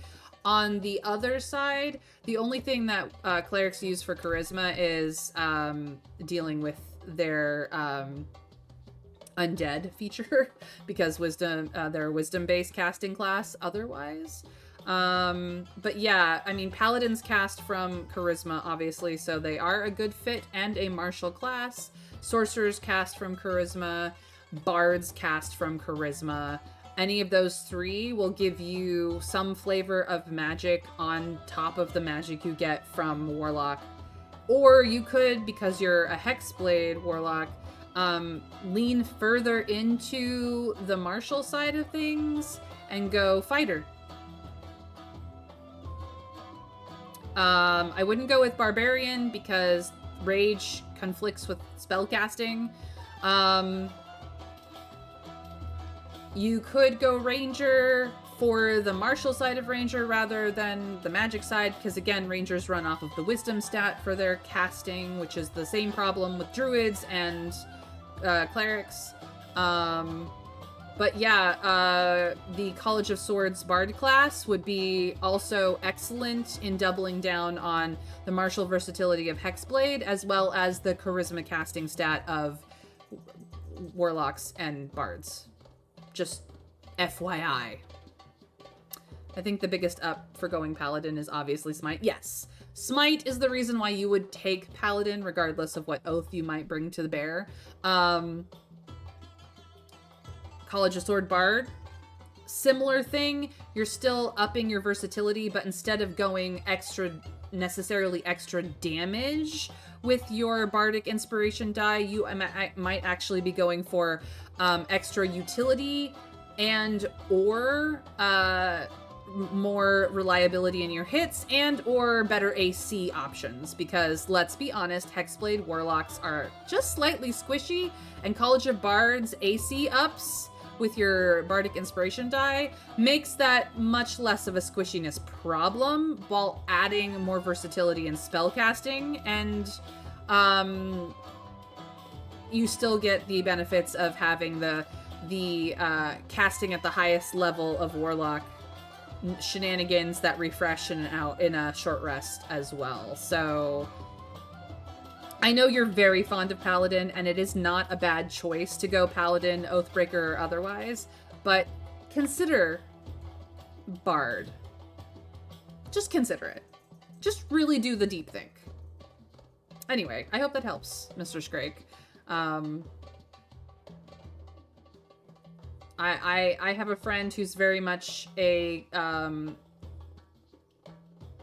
think it's Oath of Glory, College of Swords Bardadin, who is his usual build. That's his usual build, like that's his favorite build, but mostly because he doesn't like Warlocks. So if you like Warlock better, then the Hexblade College of Swords Bardlock might be more your style, even though you are a big fan of Paladin. Something to think about. Anyway, Me, when I did a whole ass run with no paladin in my team?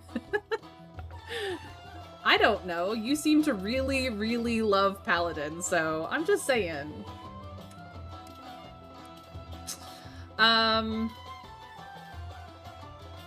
As for the rest of chat, do I pull a card to try and get a freaking extravagance card for this?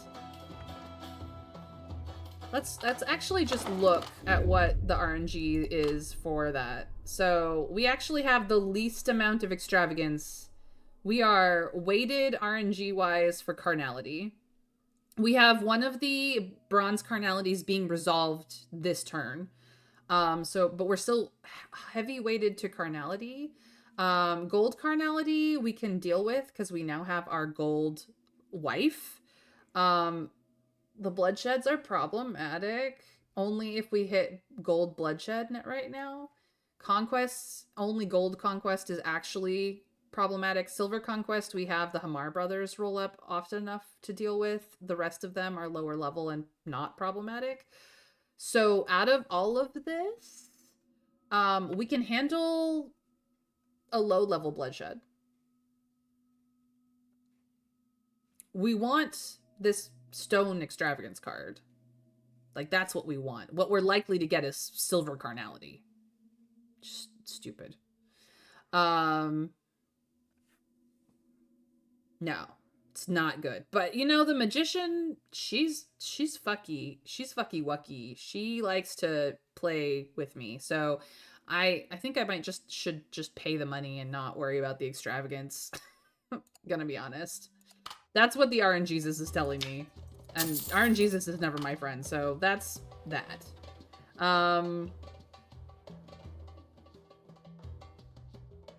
Not gonna lie, I did 210 Paladin Swordsbard. That was fun AF. Yeah. College of Swordsbard is a really solid subclass. So solid. And combining it with 2 levels of Paladin for the smite capability, like, that's essentially what my friend runs. I mean, he tends to run, like, Paladin 5, Bard from then on out. Honestly, but, like, again, the build is still ridiculous. Odds of getting an extravagance at all is 3 out of 19. That's lower odds than rolling a 6 on a 1d6. Yeah. And we all know that RNGesus and Lady Luck do not like me at all. They just don't. So this is where we're at. This is where we're at. Here we go, guys. Hopefully I haven't screwed it all up. Let us end the day. A suitable meal. Habib arrives in the guest house's kitchen, attending to his trusted cookware, sharpening his loyal knives, preparing to face this pre-employment trial, which we know he's going to knock out of the park. You grant Habib ample budget. Excitedly seizing the coins, Habib goes to the market, acquiring fresh food without embezzling a single penny. These ingredients showcase his culinary prowess, soon sending enticing aromas of rich, complex dishes over the guest house.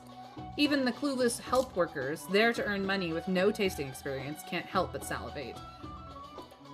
Hell yeah. Special cuisine for us. You see a large crowd gathering in the market, and as you approach, you realize it's Nawful's family distributing porridge to the poor. Everyone gets a ladle, and children or women with children receive an extra ladle. The line is long, and Nawful stands behind the cauldron, his brow furrowed. You spend some money and set up a new stall across from Nawful's porridge stand, offering freshly baked bread and fresh camel milk, quickly gathering a large number of vagrants who couldn't stand in line there. The next day, many courtiers nudged each other and inquired about the matter, and you openly said you just wanted to undermine Nawful to make him look bad. They laughed loudly and mocked Nawful's shabbiness. Nawful walked past them, seemingly indifferent to it all. We're supposed to be enemies in public spaces, so that was the opportunity.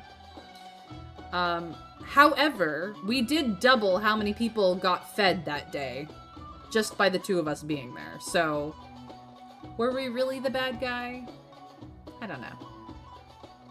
You take him to the bookshop. Every riddle has its answer, you tell him. History and books hold them all. The bookstore owner is always welcoming of new customers like him. They enjoy a lively chat, and old customers passing by give the young man recommendations from their own reading. What a pleasant afternoon. Wisdom and charisma, he needed both those stats, so we're happy.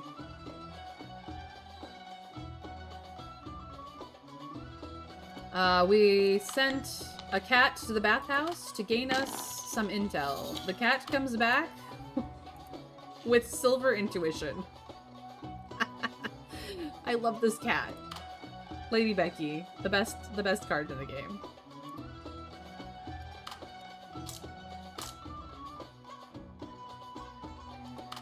We're gonna make money.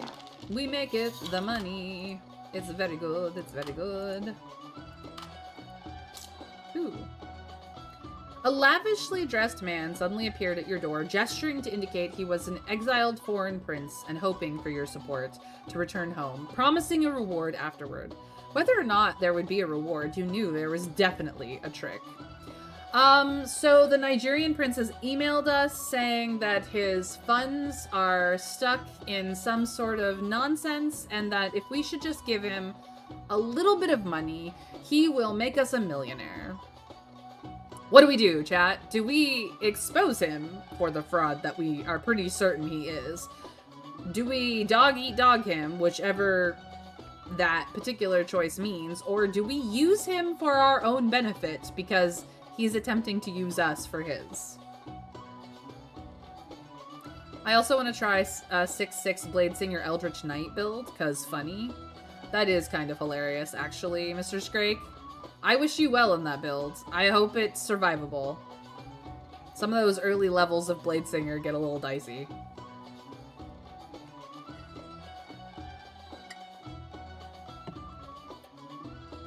Do you want cash or social stats?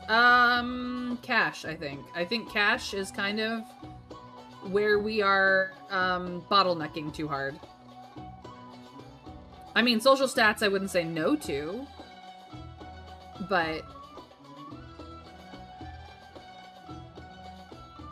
we've been bottlenecked on the cash front for a while. You can use them to get cash from others after all. That is a good hint. As you said that, I rolled crit with EB for 36 damage. Well, I mean, apparently I don't know what I'm talking about. But I believe, Mr. Scrake, your relationship with Lady Luck and RNGesus is a much kinder, much more understanding, much nicer relationship than my relationship with Lady Luck and RNGesus. The two of them seem to be out for my head most of the time. I don't know what I did to upset them. Perhaps the Fey Pact that I made as a child has something to do with it. I don't know. But here we are. My garbage rolls versus everybody else's much better less garbage rolls. I seem to be other people's lucky charm. Certainly not my own. Okay. So if we use him, we get cash. Fine. Give me the cash. You needed to spread your good reputation. What could be better than supporting a real foreign prince? You came up with a plan. First, you told the swindler that you had seen through his scheme, but wouldn't expose him. You would host a grand feast to entertain him, then send him on a distant journey. You'd teach him noble tricks to ensure he wouldn't get caught out, and he had to split the money he conned with you. Fortunately, his acting didn't disappoint you. You gained influence and money. I'll take it. At the bookstore, there were books. Tales of Valor, to be specific. And is some influencing to be had. Oh, the influencing was success. Lezig now supports us. So when he goes to court, he will be a point of support and not a point of nothing. And we got some inside information from him, too. Absolutely perfect. The Sultan is not in. He was not seen. The special pillow. Oh, the wife prepared a special gift for you. That night, as you lay down to sleep, Maggie gazed at you with a somewhat mischievous expression. Just as you were about to ask her what was going on, you noticed a rare fragrance wafting from your bed, soothing you and reducing your stress significantly. I added some herbs to your pillow, bought from my hometown. It can make people feel better and fall asleep more easily. Her face turned slightly red, and also make you, You understood her implications and wrapped your arms around her slender waist. These herbs are indeed effective. The sense of happiness that we now have with our wife, as well as the mark of passion she just gained. Very good. Excellent carnality card.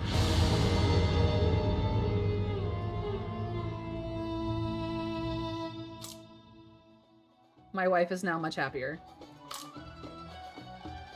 Reading can improve people. Lumera now has more magic and slightly less wisdom for it, but she had a ridiculous amount of wisdom, so it's fine. She's also very thoughtful. More problems. Another card. What do we get? Bloodshed. Ay, ay, ay, ay, ay.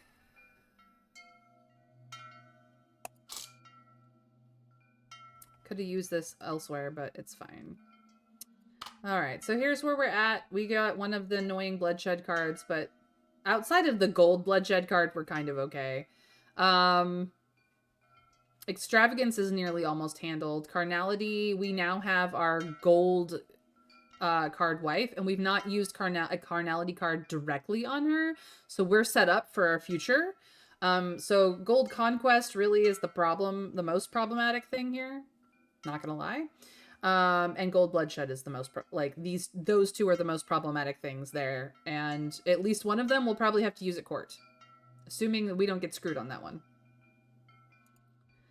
All right. What do we get? Everyone coming together. A bathhouse date. Fantastic.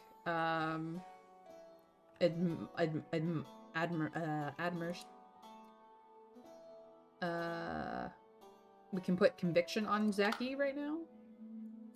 A conviction, which I think we have to do for the Change of Destiny ending, which we have, but who knows if we'll get through it. And now the bloodshed card is being tracked. Okay, we've got things to do. Oh boy. Well, we know that at least this one goes to her. That's not a problem. We do have inside information that can be upgraded, so nothing else here. We do have a wife's resentment problem still.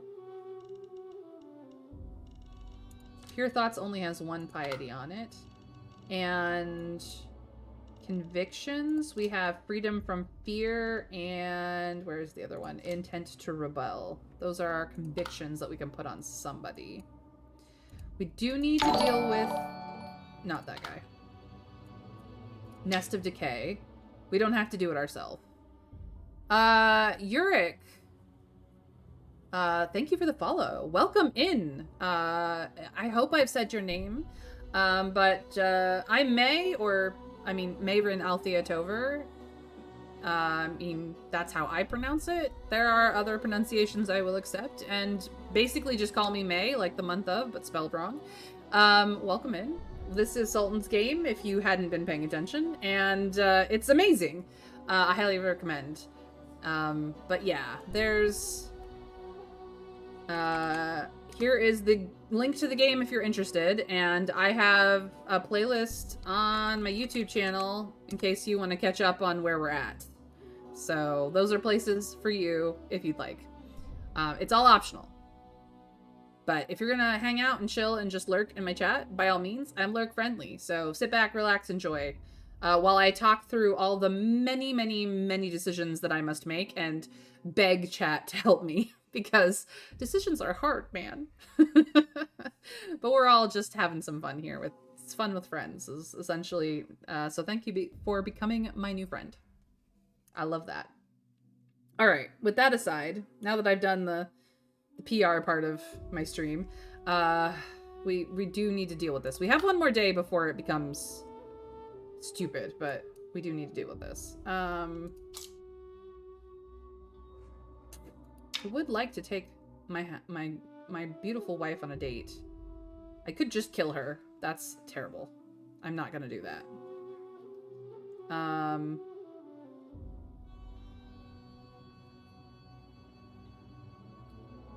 The date will come back. The bathhouse date will come back, as will the bookstore date. I'm not worried about that. Okay. Confession will go away.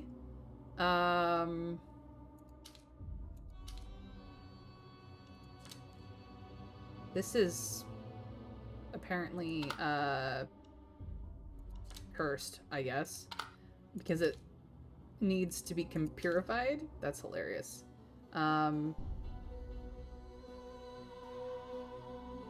Represents an item needing purification. Or we can get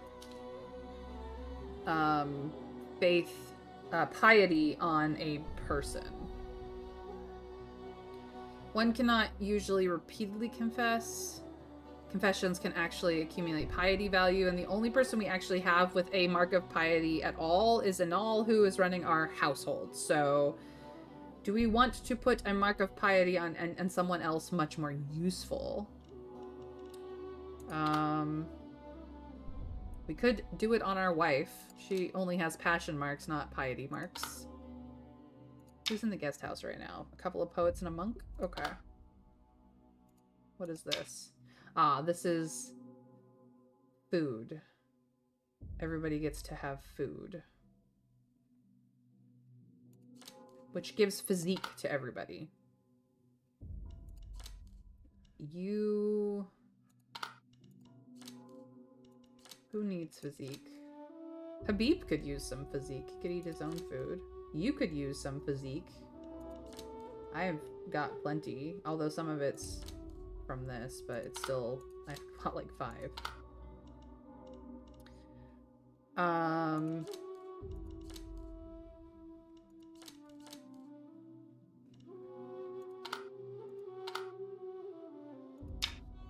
Aziz is still stuck in this. His physique is good. We pulled off all his gear, but he's the only one with an animal handling slot thing. And we do need to deal with Nest of Decay, which we should do ourselves, honestly. Maybe we bring you with. Do, like, survival stealth as our consumable? It might be for the best. He needs to be entertained or else he fucks off, so... Let's entertain him, shall we? Survival magic. Here it is. Survival stealth. That should do.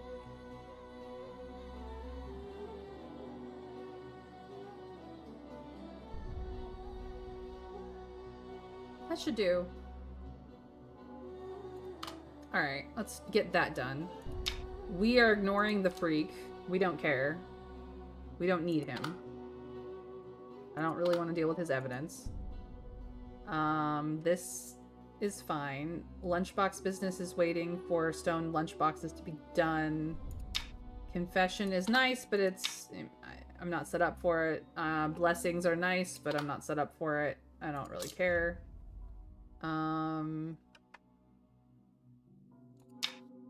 Death of a tax farmer we do have to deal with. A tax farmer was assassinated for overly aggressive tax policies involving local and royal conflict, possibly inciting large-scale rebellion. If Abdul disagrees with you, you need to persuade him. The gold-tiered bloodshed card can also eliminate him. We could amend the unreasonable clause, which requires Abdul to be persuaded. We could raise taxes on these unruly citizens or send the army, which is Abdul's actual approach. And then we have the option of a gold-tiered bloodshed card or using a consumable to persuade him, which requires sociability and charisma. Which is definitely Zaki, with maybe a little Lady Becky on the side. Or it might be my dear wife, actually. With a little Lady Becky on the side. I do need to deal with this one. You're a lurker? Well, welcome to the lurk. And, you know, feel free to let me know if you would like to be called something specific and have specific pronouns used towards you, should you decide to speak up. But thank you for joining. I can't believe May didn't even acknowledge me. I only missed one stream. Plague. Praise be the God Emperor beloved by all. I am not a God Emperor. Thank you very much. Thanks for the praise, but I'm just a humble streamer. Thank you. But yes, I'm sorry. I didn't acknowledge you. I'm trying to make many heavy decisions here. Please help. You got Warhammer 40k Darktide yesterday and already have 19 hours in it. Well, I didn't make you buy Warhammer 40k Darktide, but I'm glad you're enjoying it. Do remember that real life exists on the side. Pretty please. Pretty please, Plague. But I'm glad you're enjoying your game.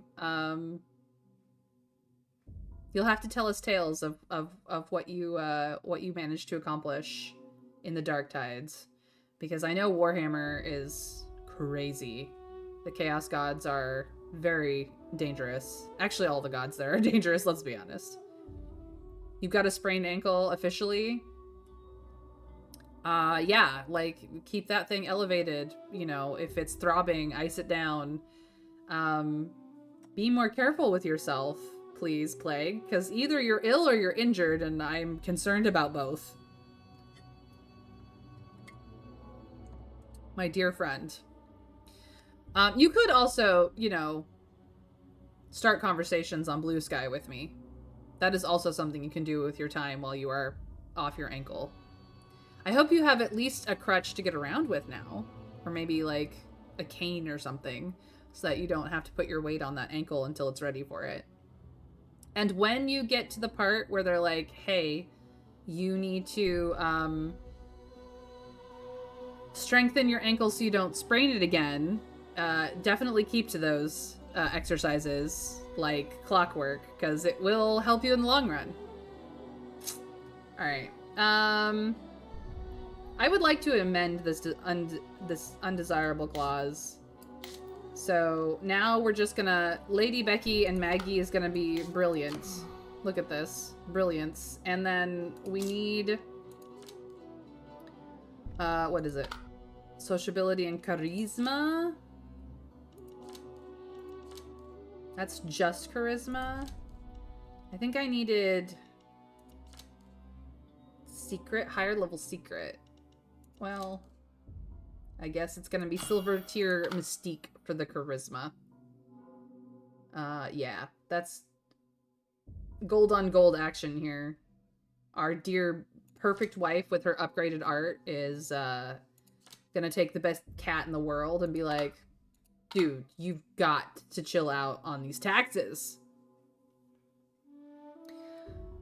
Otherwise, the money dries up because the people just die. We all know the best Chaos God is... I have no idea who the... I don't actually know that much about Warhammer in general. I just know that there are Chaos Gods. My understanding of Warhammer 40k comes from a fan fiction that is My Little Pony based. It is the My Little Pony Loops fanfiction. And if you know anything about that particular piece of writing, which is now over a decade old, I believe, you know that Pinkie Pie became a Warhammer 40k Chaos God. She showed up in Warhammer 40k and took over for the Chaos Gods. Pinkie Pie is the most terrifying Chaos God in all of fantasydom. Period. The end. Because she is now a Warhammer-styled Chaos God. Pinkie Pie. So no, Plague, I don't agree with you that the best Chaos God is, however you pronounce that guy. It's Pinkie Pie. Period. Because you know how Pinkie Pie is. She shows up, and she has a party to make friends with you, and the Chaos Gods could not contain her. So they became Pinkie Pie's friends. Now she's in charge of them. And she is chaos. Beautifully, deadly, lethally chaos. You will be her friend. There is no otherwise. There is no or fuck off. There's just Pinkie Pie is now your friend. And you hope you survive the chaos of it. So yeah, that's what I know about the Warhammer 40k Chaos Gods. Pinkie Pie took over them. But MLP Loops, absolutely an excellent read. Enjoyable. It's very Groundhog Day meets Jump Chain aesthetic insanity, but with a My Little Pony twist. And it goes to places. Let me tell you, it goes to places. So it's not hard to find if you're looking for it. I think this is what we're doing. All right, locked in. Okay, I still got people to go places. Most of them bronze, which is fine. Everyone come together. We will not do just yet. Hope for exoneration requires Riyadh to go personally. A miracle and restoration is how you can get rid of one Sultan card, but you only have 3 chances to, like, get rid of it. Bookstore business. Who's Jabal is there? We would like to influence Jabal. Zaki or Jawad? Zaki is much better off. And we'll get a new book for our gal. That would be good. Bathhouse news. Jawad can handle. We don't spend money on that. But do we have anything with sociability? Well, we do have another charisma bump. We could just give him that. Yeah, we do have this little secret. We'll give him a little bit more charisma, or a little bit more sociability. It'll be fine. It's just a little secret. It's just a little secret. So that will give us something. That leaves us with Habib, who may end up doing nothing, honestly. We need 10 notoriety to upgrade this, which is fine.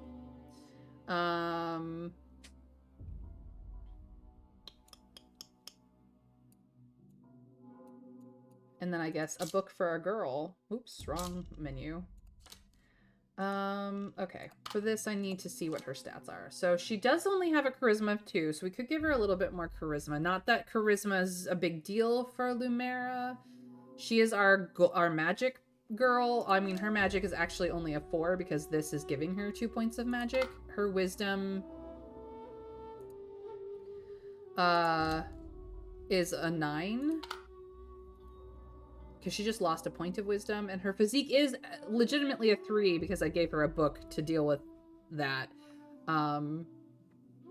So we could give her a point of charisma. We could give her a point of sociability. We could give her more wisdom. We could give her more physique. We could give her some stealth. Here's more sociability. Here's some survival, and this is stealth and combat. But I love the majority of this stuff on other people. Yes. I am actually going to give her this point of charisma, though. So that, I think, is where we're at.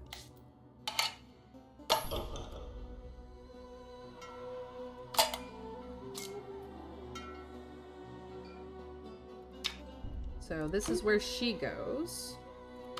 Habib could actually stand to have some stats up as well. So actually maybe we do 2 books. 2 books. Sociability could be good for him. He only has 1 point. Having it at a 2 would be a much more reliable thing. He's the god of change. The gods are change, decay, war, B-word, and murder, and the prince of pleasure and excess. That's fine. Pinkie Pie is the chaos god of party and friendship.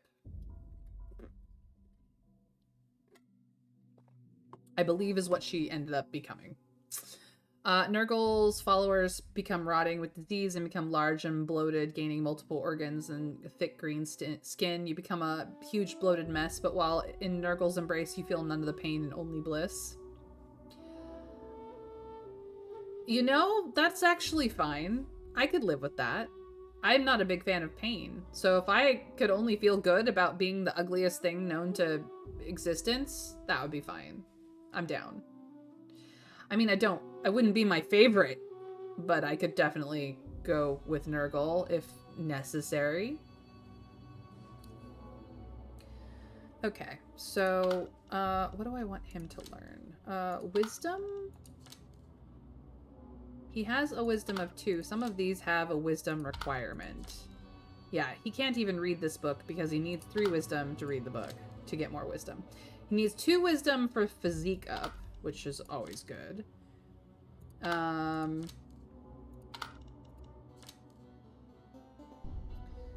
You need a point of magic to read this one for survival, so he cannot. And you need 3 wisdom for this one, which stealth and combat I don't really want on him.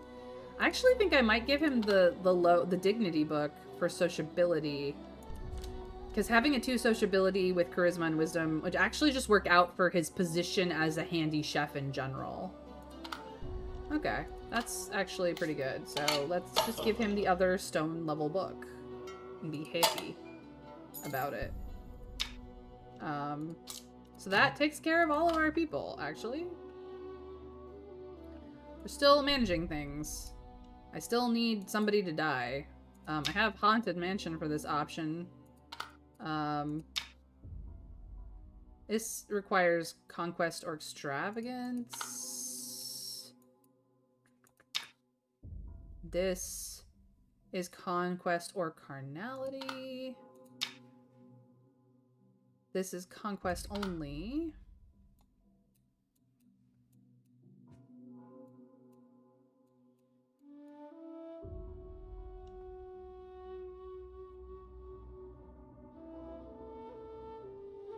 Okay, that's fine. We'll figure it out. What do you have? Longbow, the flail is pretty solid. The charisma weapon, the charisma and sociability earrings, which I might want to grab. Actually, both of those.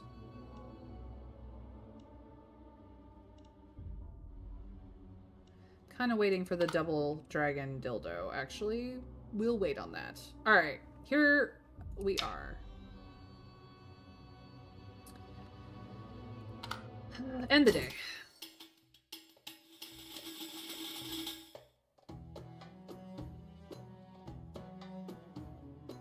Corn's followers become incredibly powerful and crave violence and bringing skulls and the word you don't like to their god, bathing in the viscera of their enemies. Corn sits on a giant throne of skulls surrounded by demons and rivers of the no-no word. Yeah.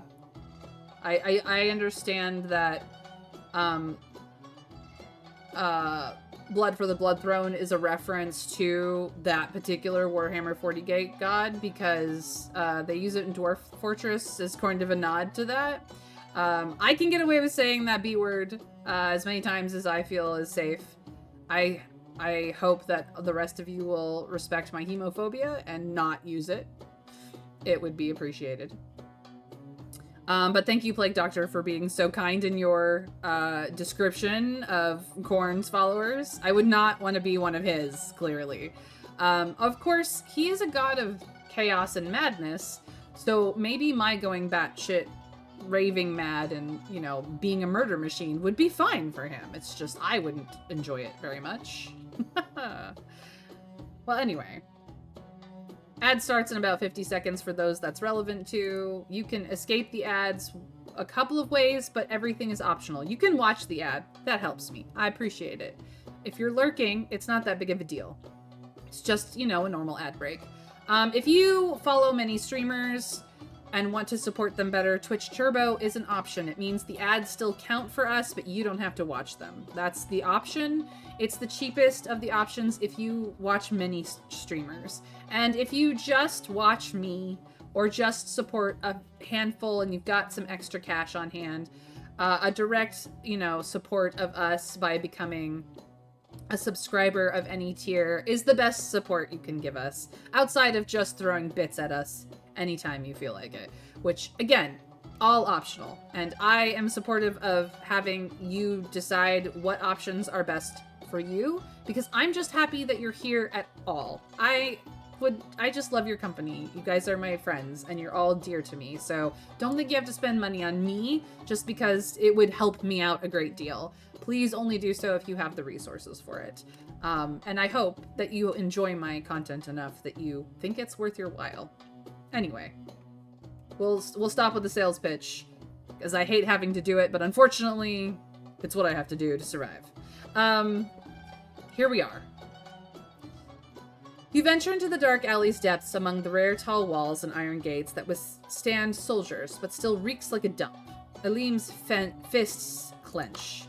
It's them. They always eye my pups. You ask who they are. The beggars of the dark alley. All obey an old man called Whitebelly, constantly trying to make my boys beggars. This time they outright steal. Stealing from the king of thieves is not a good idea. You recall dark alley beggar children, often disfigured, tugging on passerby's sympathies, and lively, healthy Hamir comes to mind. Action is needed.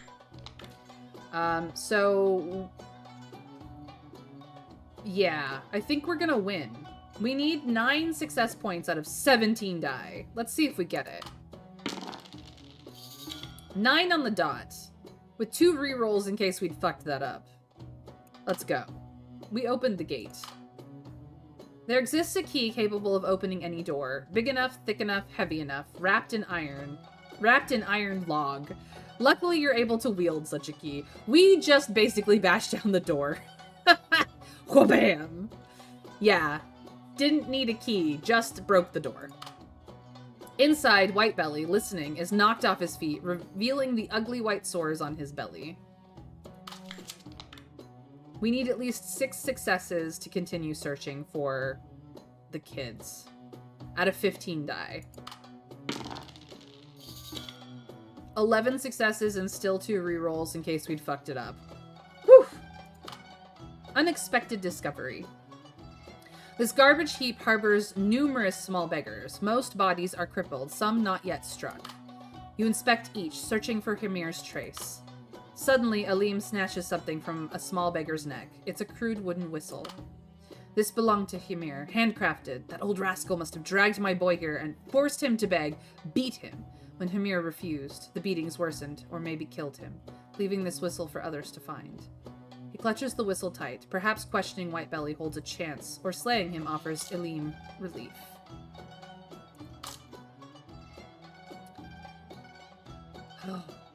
We're going to find that kid one way or another. Blanish's followers gain pleasure and excess regular people could only dream of, but need it constantly. However, the more they engage in this excess, the less potent elation they feel from said activities, eventually becoming depraved slaves of their own desires, drinking and assaulting whatever and whomever they need to feel something. Yeah, that is a way into madness that is not a fun way down.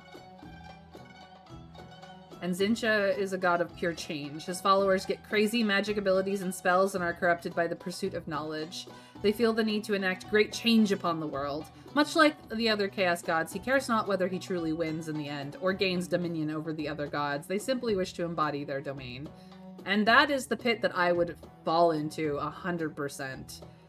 The chaos god of change would be my downfall. He would be my doom. It would be, you know. I want good change in the world. I would fall to madness to do it. Absolutely. Cannot go to Warhammer 40k worlds. I am a liability there. Because I just want to do good, you guys. It's really terrible. Anyway. A Sultan's tax farmer was assassinated for overly aggressive tax policies, involving local and royal conflict, possibly inciting large-scale rebellion. Be careful in handling it. Let us try to persuade. We need at least 3 successes to gain something. More successes would be better. We got double. We could re-roll and get more.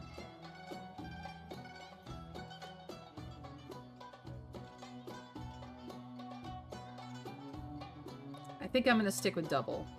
I think this is probably for the best. You remind the vizier. This might be an excuse for local nobles to strengthen their private armies rather than use a mild strategy that resolves conflicts. Renown +1. Fiscal debt has arrived. Commoner's approval has also been gained. Whew boy. That's gonna be crazy. At the bathhouse, we learn some information in silver. Tactics. Beautiful. Other shit is happening in the world as well. At the estate, we make money. Do we make good money today? We make good money today. And I think we might, in fact, make double. Yes. Something noteworthy has happened as well. Someone accuses their neighbor of smashing a sacred stone they carry, a relic housing their family's god. The neighbor fires back furious, calling it a sham. Anyone can see it's just a common cracked rock. Do we claim that this is a sham? Do we claim that this is fair? Do we go, let me see this stone? Or do we condemn this man about how dare you worship foreign gods so openly? Chat, this is your way to influence the story.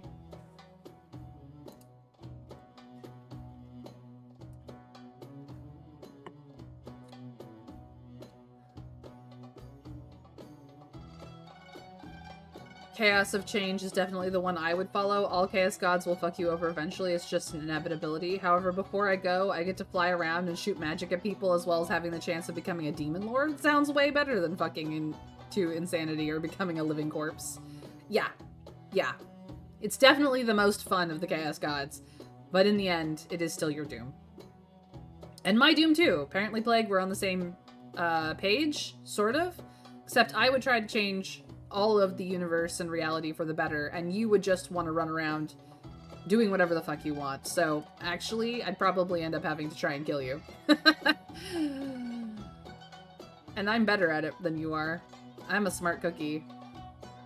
Please just decide to bow to my will and not be dumb. Please. I'm asking nicely this time. But it's all for fun. Anyway, we really should consider whether or not we want to deal with this cracked rock and whether or not it's housing a family's god. I'm a more devoted cookie.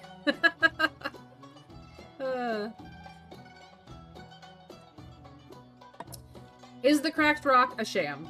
Is it a fair claim for a family's god? Do we want to look at the stone to see what we can make of it? Or do we condemn someone for worshipping foreign gods so openly? This is a sham? We've seen this event before in previous runs, because this is mid run number 3 of the game. Our first run went really well, but you know, as you gain fate points, you get better at being able to deal with this game, and you can do more complicated things with it. So we've seen this a couple of times. We have looked at the stone. We know what the stone is and what that effect is. We have condemned this person before and made out a lot better than looking at the stone. So we could say that this is a sham and see what happens. We could say it's a fair claim and see what happens. Those are the two options we have not looked at yet. Run 4.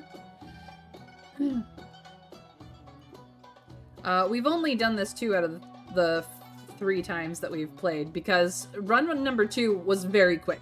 We got executed by just having bad timing. Whoopsie doozy.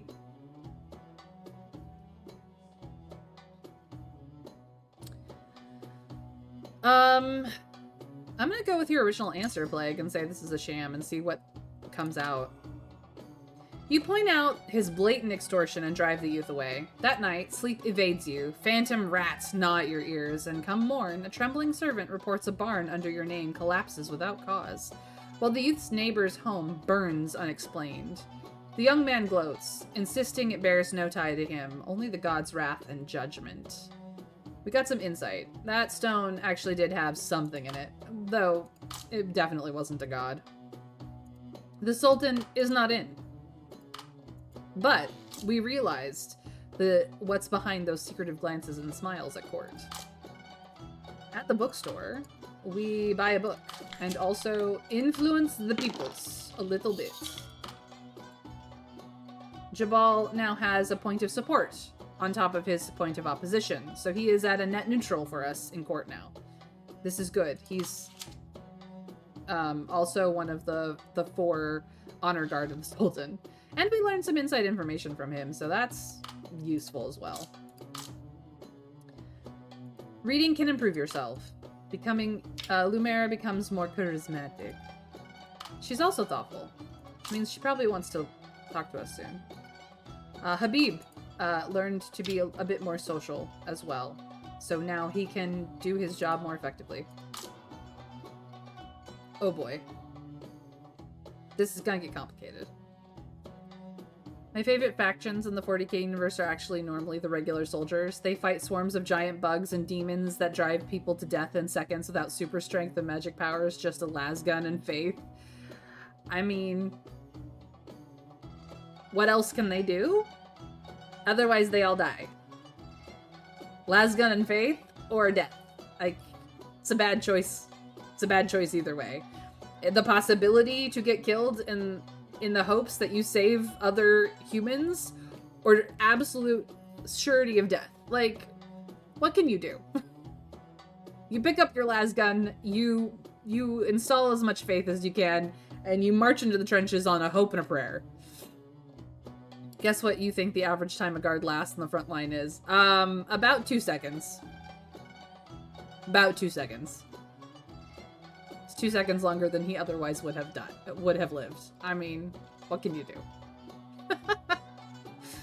An uninvited guest shows up suddenly. She's wrapped in exotic silks, with each strand glimmering with gold. It's unimaginable how exquisite her attire should be if such precious fabric is only used to cover her face. She slightly bows to you before suddenly pulling down the veil. I am Erumina. I heard my father discuss my marriage with you. Allow me to beg you. My marriage is my own choice. Don't listen to my father's nonsense. We have 3 choices. Do we molest this pretty little girl? Do we promise to allow her her own marriage?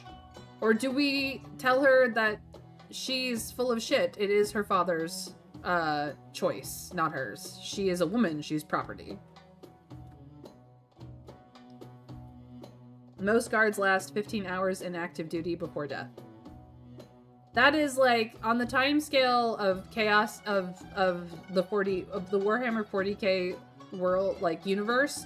That is basically 2 seconds. 15 hours. That's nothing. Just saying. Brutal way to die, man. Yeah, I know. Winterfairy, the reason why it is these 3 choices is because of the way that Sultan's game is. If we molest her, we can break a carnality card. That is literally why we have the option. If we promise to let her make her own choice, that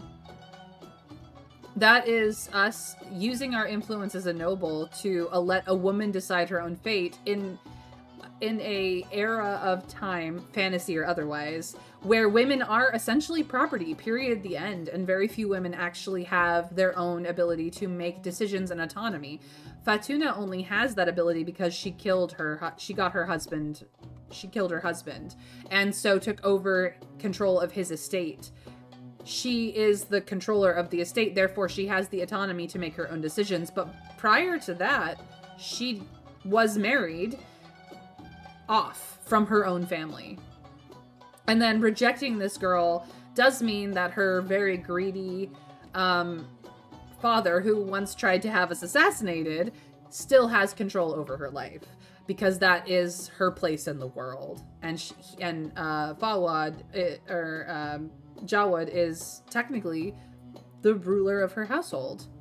So it is very much a cultural, like, era thing that does not necessarily make sense to modern standards, but is what it is. So, no worries, Trav. Real life over stream life. Don't worry about it. But yeah, Winterfairy has crowned herself queen of the vote, and we're gonna promise her, apparently. That's how that works. If you got the channel points, you can tell me what to do. I'm thinking that giving her her own choice would be nice of us. Well, Winterfairy has decided it. That's the call, so here we are. You promised her that next time her father seeks your advice, you would directly suggest he go home and listen to his daughter's views, a mature woman's insight. Miss Arumina is very pleased, knowing only one way to express her gratitude, stuffing a bag of money into your hands. Well, we made money. Yay for us. Oh boy. Nawful secretly sent a letter through someone, but its contents was not confidential. In the letter, he thanked you for the generosity shown that day. No matter what, you had indeed done a good deed. However, he was still worried. Noffel told you he'd been giving alms for years, but the number of people coming for porridge only increased. He kept pondering if everything he did was merely futile or how to truly help the poor. At the end of the letter, he helplessly wrote that it was just his puzzle, not anticipating you could answer. Perhaps the question had no answer at all. What do the poor really need is an event that has now appeared. My husband heard you say molest her and said, "What?" Look, I was just reading what the game said. I didn't agree with that choice either. If you are in an infamy run, though, I think that's the choice you make. Please reassure your husband that the opportunities of the game don't always mean that I appreciate them. Or even agree. Oh god, so many things have happened. Oh god, oh god. We've got many choices, and it's getting a little crowded in here. Okay. Well, our wife is in a thing. It's getting a little crowded on this 4th level. We have many books. We have some amount of information. Do we have any upgrade? No, nothing that we can upgrade. And we've got so many things going on here. Oh boy. Okay. Nobody wants to talk to us, though. Okay. Let's break it down. What is going on? Ah. It's the resentment rearing its head. We need to reassure our wife. The more resentment you have, the more severe subsequent events.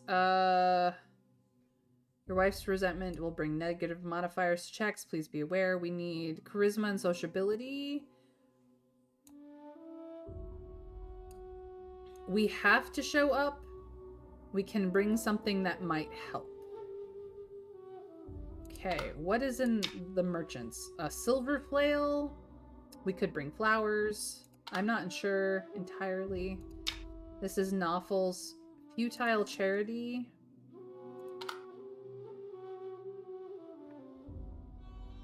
Okay. The deadline you set for yourself, knowing that endless contemplation is the path to madness. We have a countdown here. What else? Okay. This will resolve... No, stop that. Regardless. So we do need to send something here. We don't have anything for this, so that's just gonna go. He's fucked off, as per normal. Lumera does not have the charisma, neither does Anal to entice him back, so he's just gonna be run off. Somebody has to do the horse racing against the nervous rider? You could probably do it.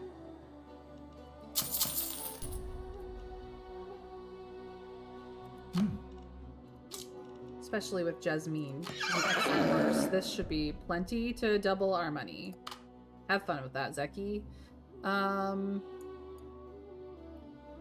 That we're ignoring. This requires other things. White belly, we've got a few days, and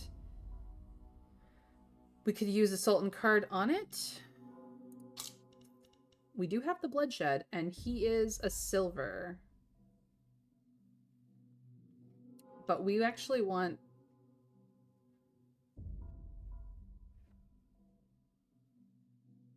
his information.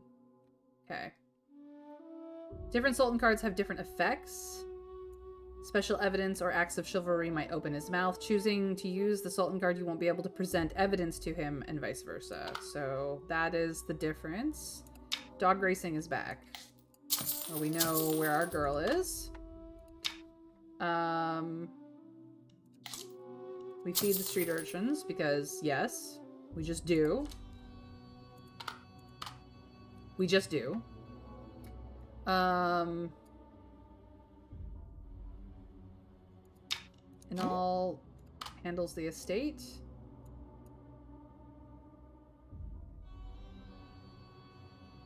Who's in the bookstore? Amur is in the bookstore again. We can get his support up higher if we want.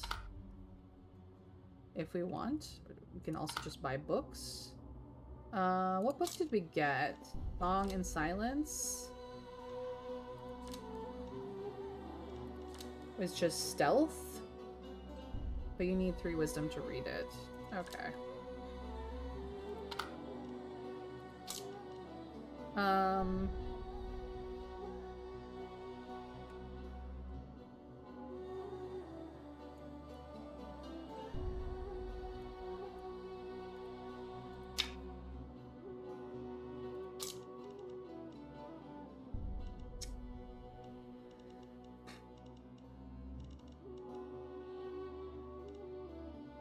We can put a conviction on Zeki. Do we put freedom from fear on him? We could put this conviction on him, which would help us gain more of this conviction.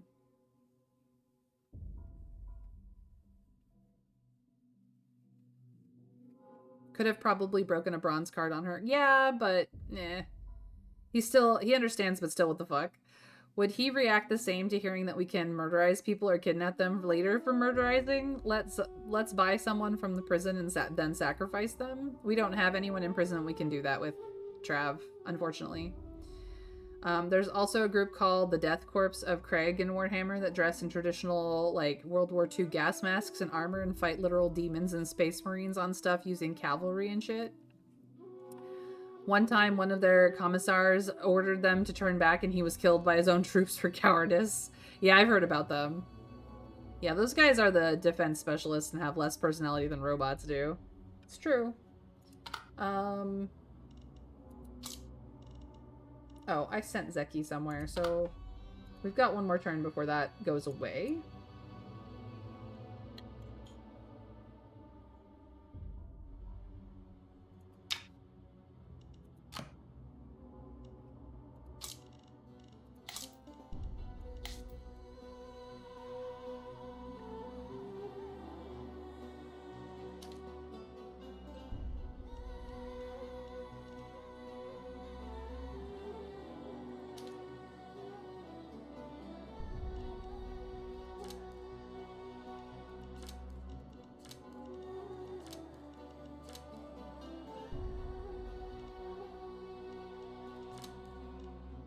I think we're actually fine, dice-wise. Let's just get the information. Jalila is in the House of Delights if I just wanted to kill somebody. I could also sacrifice Jawad here.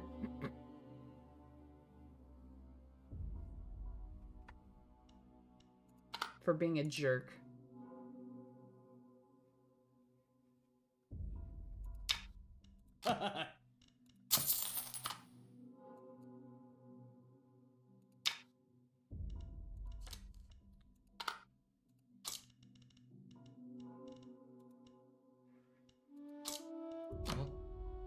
He's got enough that I can get some amount of information.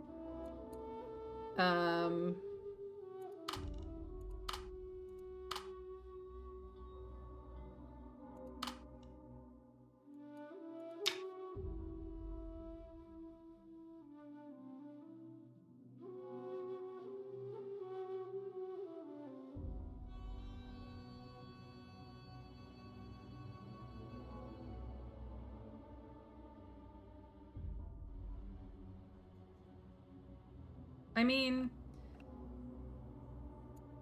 you need to accumulate Inkling tags for feudal charity before the countdown reaches 10. The countdown will proceed even if you do nothing. Ask as many different groups of people as possible, but you might not always gain Inkling each time. Well, we're gonna do the money first because that's the easy one. We do have more than 6 influence, but that requires us, which we're not available right now. We could ask the faith of the Immaculate Purity, but we don't have anyone with piety, which is probably what you need for this one. And then depending on who we put here, we could put Lumera there one turn, but I would like her to read a book this turn. Which book, I don't know. Probably one of the ones that require wisdom. I actually think I'm just going to give her more wisdom.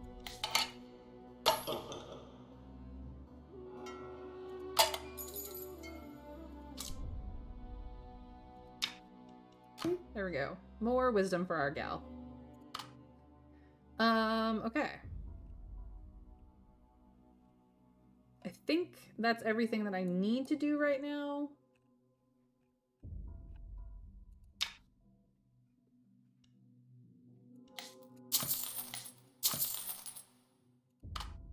I just want these. I'm gonna make more money, so it's fine.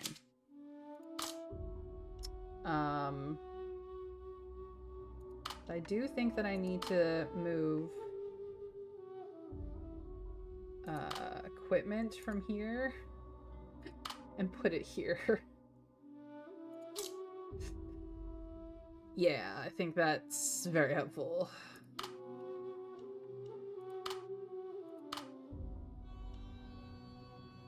Much better. Now I can see what the frick I have. Jeez Louise. It's getting crowded at the bottom. And I still haven't gotten Quaes out of jail. Jeez Louise. I haven't done this. What did I do with myself? I thought I went to White Belly. That's what I did. This can wait another day. I need to deal with my wife's unhappiness.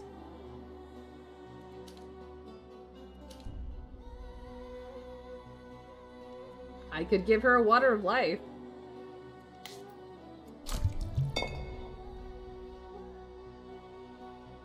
I don't think I need to. I think this will be fine. My god, I almost screwed that up, you guys. You don't even understand. My wife being unhappy is the worst thing ever. She's my wife. We love her. We love her to bits. Okay. This is where we're at. We still have too many things going on and not enough hands, not enough money, not enough anything to get it done. And yes, I just spent money on stuff. I sure did. That's what it is. Here we go. Let's hope I haven't fucked it all up.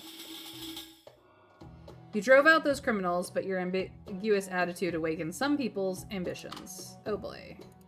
White Belly subordinates are not just Hamir. They are a large group of kids, some missing arms, legs, some ears, eyes, but each with a mouth. They have killed you have killed the person who once enslaved them, and something like hope now rises in their hearts. Specifically, most of them just want to eat a full meal. You buy up almost all the flatbread and grilled meat in Dark Alley, quickly arranging for clean well water to be brought before anyone chokes. Some kind people even bring some porridge and cheese, all of which vanishes into the street kids' stomachs like a whirlwind. White Belly used to be a force to reckon with in Dark Alley. Many people come specifically to watch these disabled children eat, praising your generosity and kindness though plenty mock your foolishness too. When the last street urchin eats until sprawled out on the ground, the crowds laugh and disperses. As you plan your next move, Aleem discreetly slips a wad of money into your pocket. I picked it from everyone, he winks at you. Consider it their tip for watching the show, right? He puts a finger to his lips in a hushing gesture and disappears into the crowd. So, we now own the street urchins, and we have gained money. At the bathhouse, we learn things. I have not taken Lady Becky off of my wife yet. It's fine, we got a silver mystique out of the bathhouse. At our estate, we make money. Good money. The good money happened today. Excellent. A colleague from the court came to your home for a feast, probably having drunk too much. He drunkenly vented his grievances to you and began to recklessly complain about the Sultan. We could pretend that nothing happened. We could criticize the Sultan's crimes together. We could distance ourselves from this obviously stupid noble. Or we could report him to the Sultan and throw him in jail. A sense of happiness, I think, is what was... Use that. I do. Unfortunately, it isn't recognized as something that can be used in that slot Trav. The delay has meant that I have moved on, unfortunately.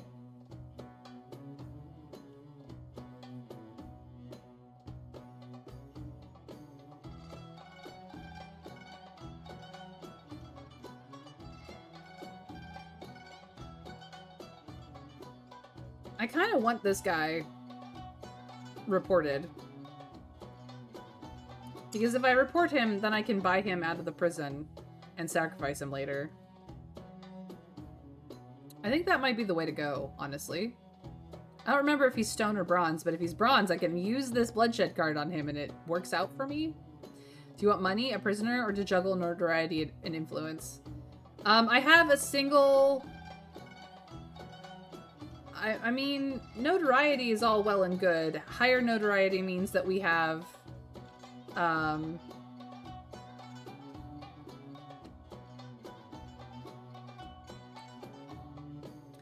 we have the ability to upgrade our place that gives us, like, one-use people to upgrade our stats. And if he's a bronze, then we have a bronze bloodshed card with his name on it and a mansion that we might be able to make use of because we've never played the mansion yet. You trade, one goes up, the other down. Yeah, I don't necessarily want to trade influence for notoriety or vice versa. So let's just report him to the Sultan and make him into a prisoner. I think that's our best bet here for what we have of it, what we are dealing with.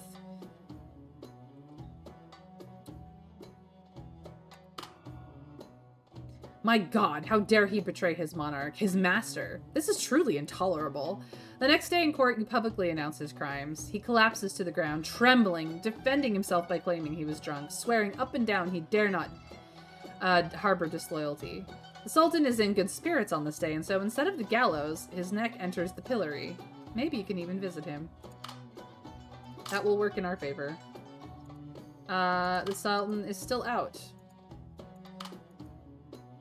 You notice that Maggie no longer waits for you to have breakfast together in the mornings and only responds with cold silence or brief, dismissive answers when you speak.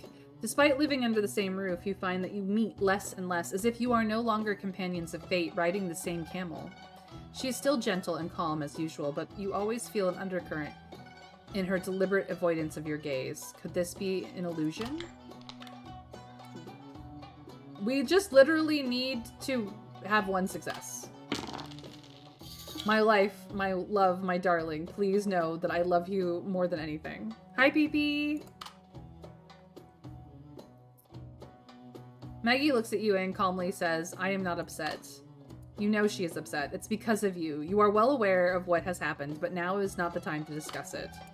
You tell her a series of jokes, make several funny faces, and make promises.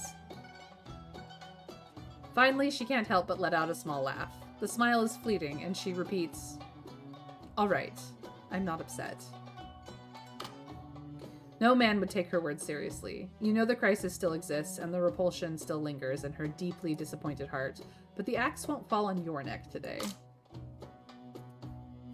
Alright, to the book buying. The Howling Mountain of Winds.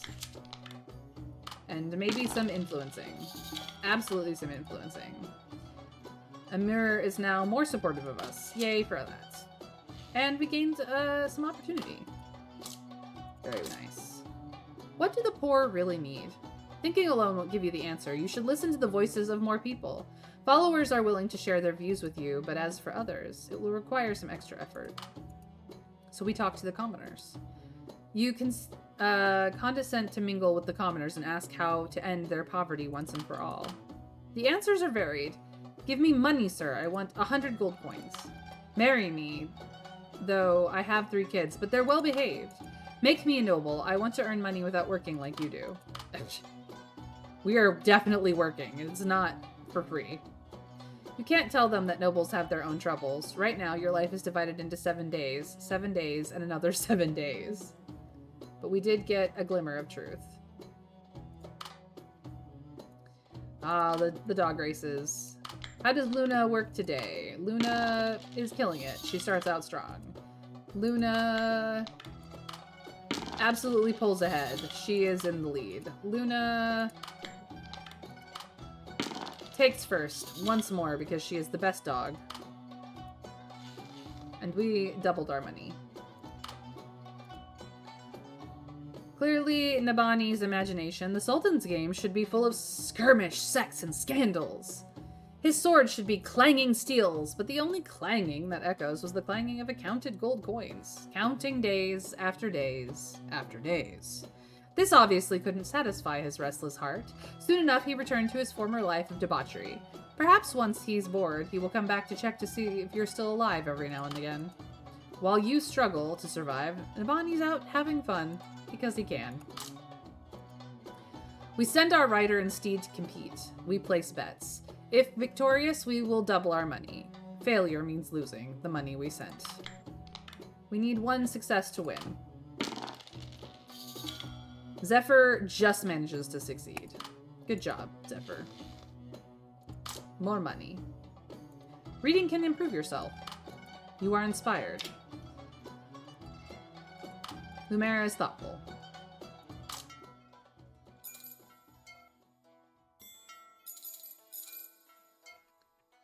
So many things.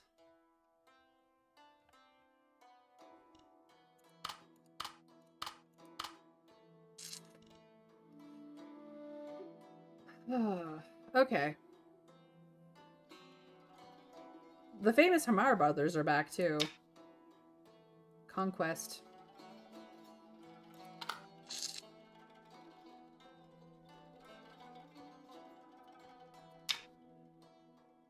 Habib is unhappy.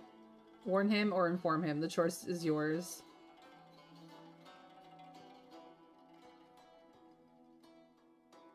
I see. Okay. This is almost done. White Belly still has another day. He's still fucked off.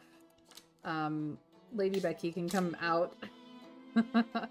And, to that end, we can put our lovely bouquet on our wife.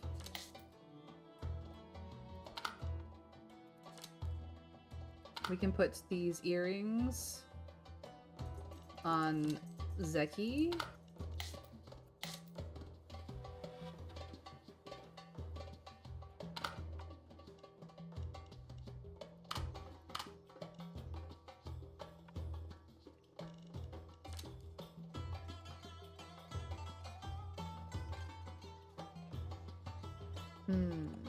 Okay,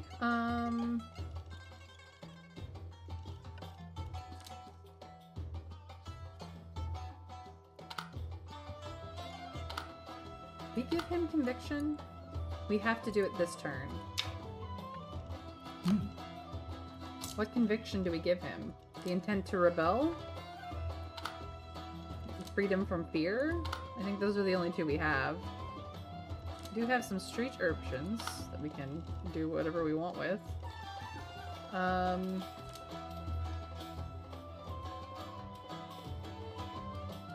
don't think intent to rebel is a good idea on Zeki. I think freedom from fear is probably the safer one.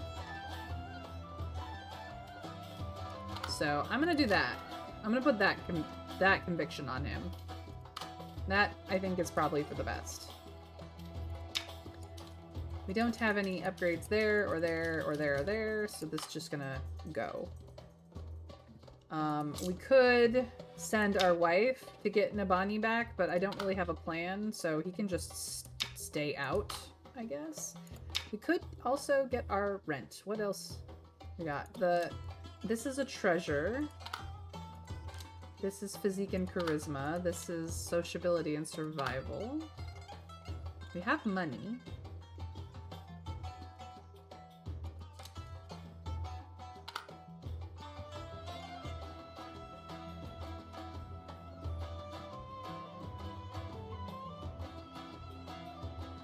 I think we just get the rent. Yes, I send the cat. It's fine. The cat knows how to bring money back. It's fine. Generous donation.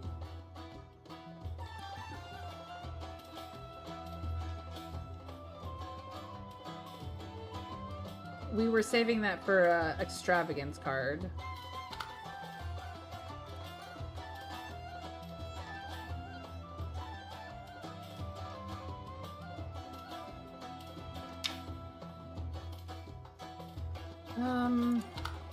What do we absolutely have to go ourselves for? Bookstore rendezvous, we definitely have to go. And that is our wife as well, but we don't have a carnality card at the moment. But we are weighted for carnality, so if we wanted to, we could try to pull a carnality card.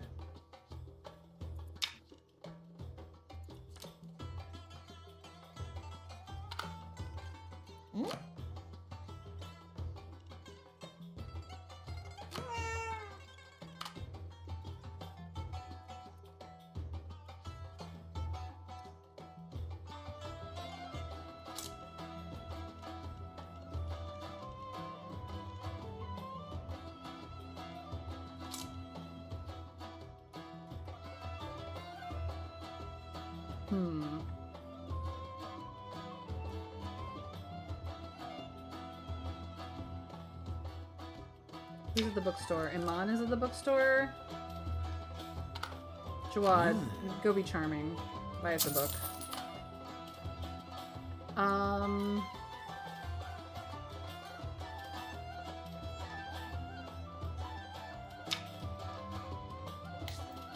Tamara. Get me some answers.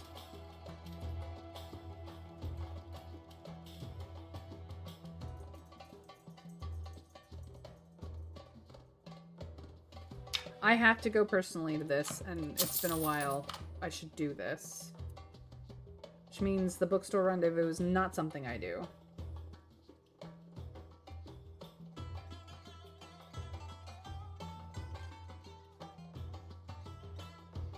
Which means my wife goes to the bathhouse, I think? Or maybe...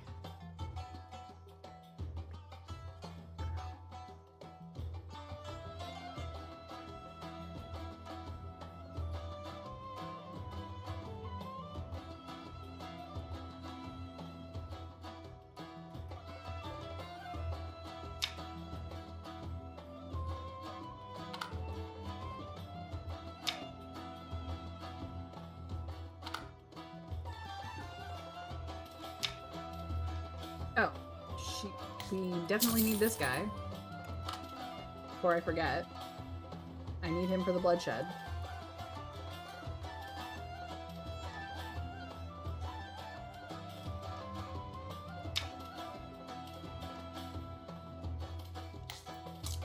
She can't go there.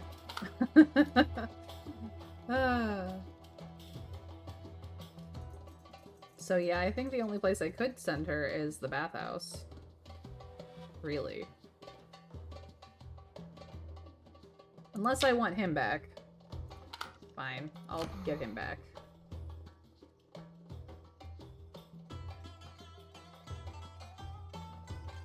Could also have given him the bloodshed card, and he might have been interested as well.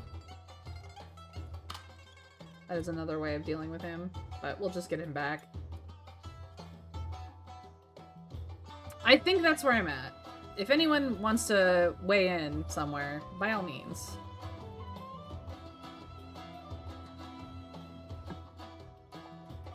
Oh, this has been rough, guys. There are so many things going on right now. Jeez Louise.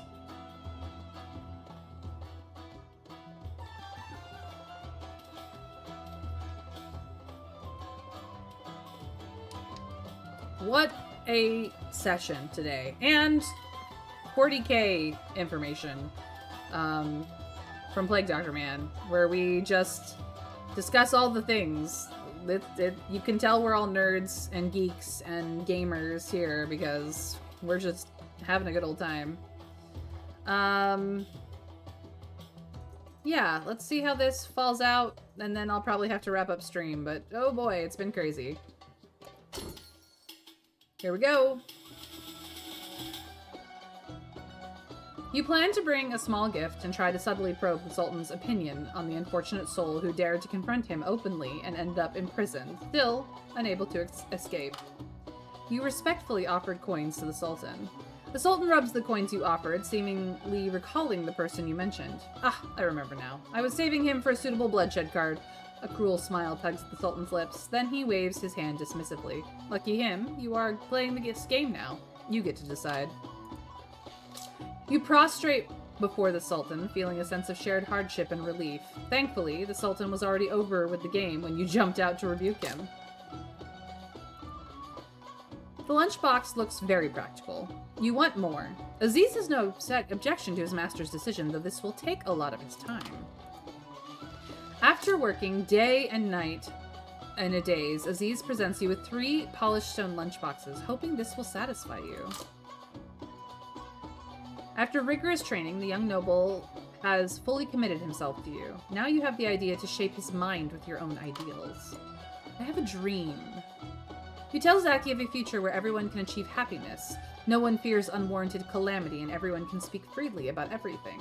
He was deeply captivated. People are still willing to come under your roof, and we will make money. Hell yeah. Clink, clink. And I think we get double? No, not today. Maybe next day. In the prison, we paid for this man's release. He is now our follower and a supporter, but he is also our prisoner.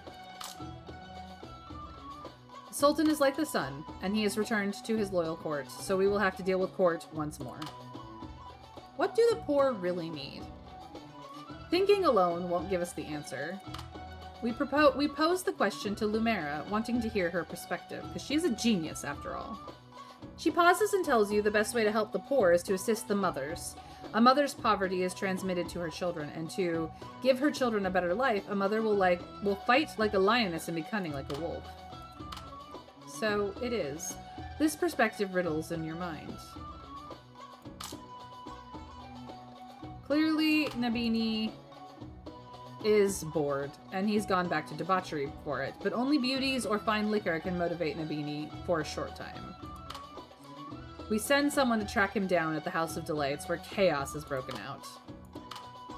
A paying customer has waited far too long for the girl he requested and was left ignored. Frustrated, he stands up, pulls aside the veil, and sees that most of the girls are fawning over Nabini in the inner chamber. The man, furious at being ignored, challenges Nabini, the center of attention. 2 men head to the open grounds in front of the House of Delights, ready to settle the matter. When you and Maggie arrive, a familiar girl hurries over and pleads with you as a powerful minister to mediate the duel. If any patron were to die there, it would spell disaster for everyone at the House of Delights. So, what do we do? Yeah, poor guy. The pleasure seeker, who is snubbed by the Lady of Delights, angrily points at the man they favor, Nabini, and stakes all his dignity as a man demanding a duel with him. Do you want to intervene in this dispute? Do we persuade the neglected noble that it is better to be neglected than to be dead? Do we persuade the favored Nabini that he needs to be more generous in sharing the girls' attentions? Or do we remain neutral and let them sort it out because it's not our problem? Actually, Trav, you misunderstood. I have both acquired Quais's release, and I have bought a different prisoner entirely to use the bloodshed card on. So, Quais will continue on. He becomes a silver card after he gets out of prison. The idiot who decided to get drunk and complain about the Sultan, however, well, it's not his day. Let's just put it that way.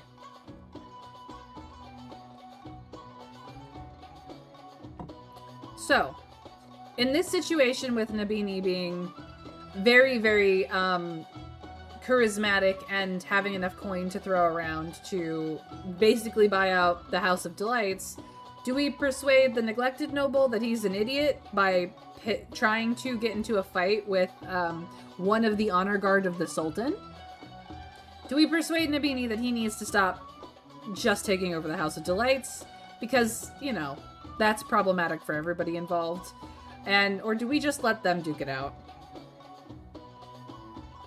No, the Sultan will not know the difference. I'm just saying that you mistook 2 different things as being the same thing. Which is easy to mistake, but it's still... I have affected the lives of 2 different prisoners, not just 1. So...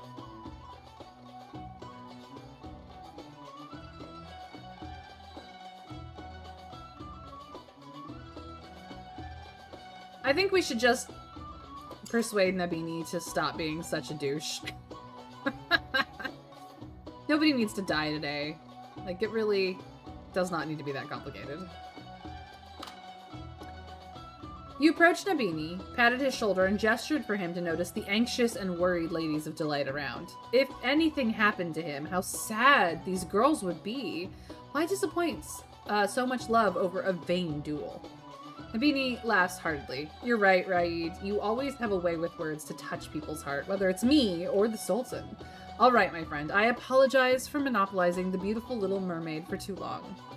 He bows to the neglected man. Since there was a step, the man readily accepted, and the two shook hands, leaving it at that. Influence. We just gained influence by making sure everyone walked away alive. Exactly. At the bookstore, we buy book.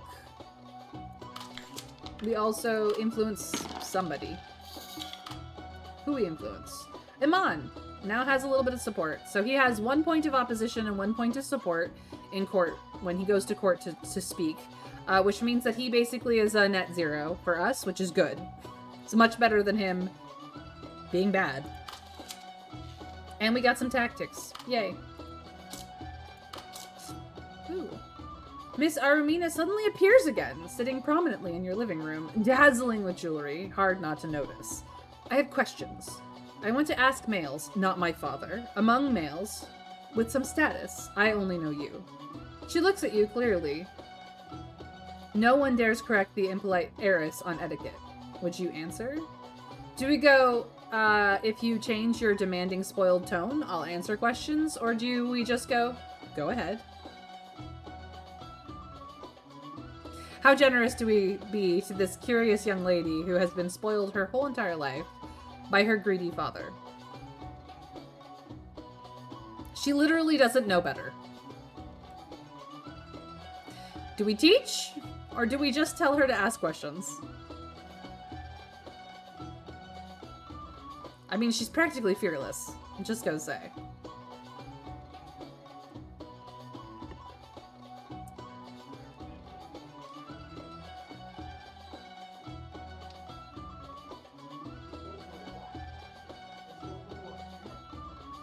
Just go ahead. She can learn better etiquette later when she isn't asking for advice. That's fair. That's fair. Alright, young lady, ask away. Her question is simple. What kind of man is worthy of marriage? Among the groom candidates, you're horrified to discover even the Sultan is listed. Other choices include all eligible young men in the capital. She naturally assumes each has a chance, only depending on her liking. As you wonder how her father spoiled her to this extent, you cautiously offer your opinion. So, what kind of man is worthy of marriage? Is a brave man the most worthy? A wise man the most worthy? A powerful man the most worthy? Or a wealthy man the most worthy? Considering how spoiled she is, what do we tell her? Cautiously. Bravery, wisdom, power, or money is the choices. Chat, please weigh in. Tell me what the frick I should tell this spoiled, rotten little girl. I mean, she's a young woman. She is of marriageable age. Like, we're talking to, like, you know, someone who's old enough to have babies here, and who is trying to find the best answer for her own benefit when it comes to marriage, because she's not going to be able to get out of marriage. It's not a culture where that is something that is an option for her. So she's trying to get her best marriage, but what do we tell her the answer is? I'm inclined more towards wisdom. I think she'll be, in my opinion, she'd be impressed by bravery, but bravery doesn't necessarily mean that she will live in luxury, and she's always lived in luxury.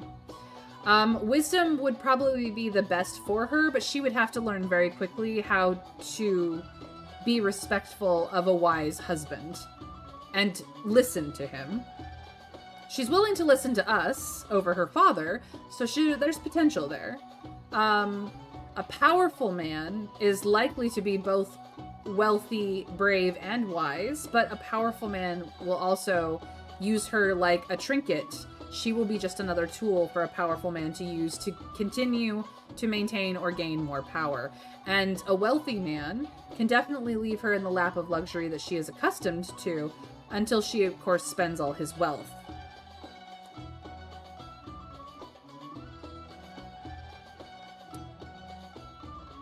So it is not that I don't agree with I definitely agree with Traveler's Side that a wise man's probably the best choice, but she will have to adjust her lifestyle to deal with a wise man. She's going to appreciate money. Maybe not like the guy, but she's certainly going to miss it if she doesn't have it. Yeah. I honestly think that she could adapt to a lack of funds. She'd probably use all of the wealth that she currently wears as a way of supporting herself for a time, because as much as women are property, noble women at the very least have their own dowry that is technically theirs to spend.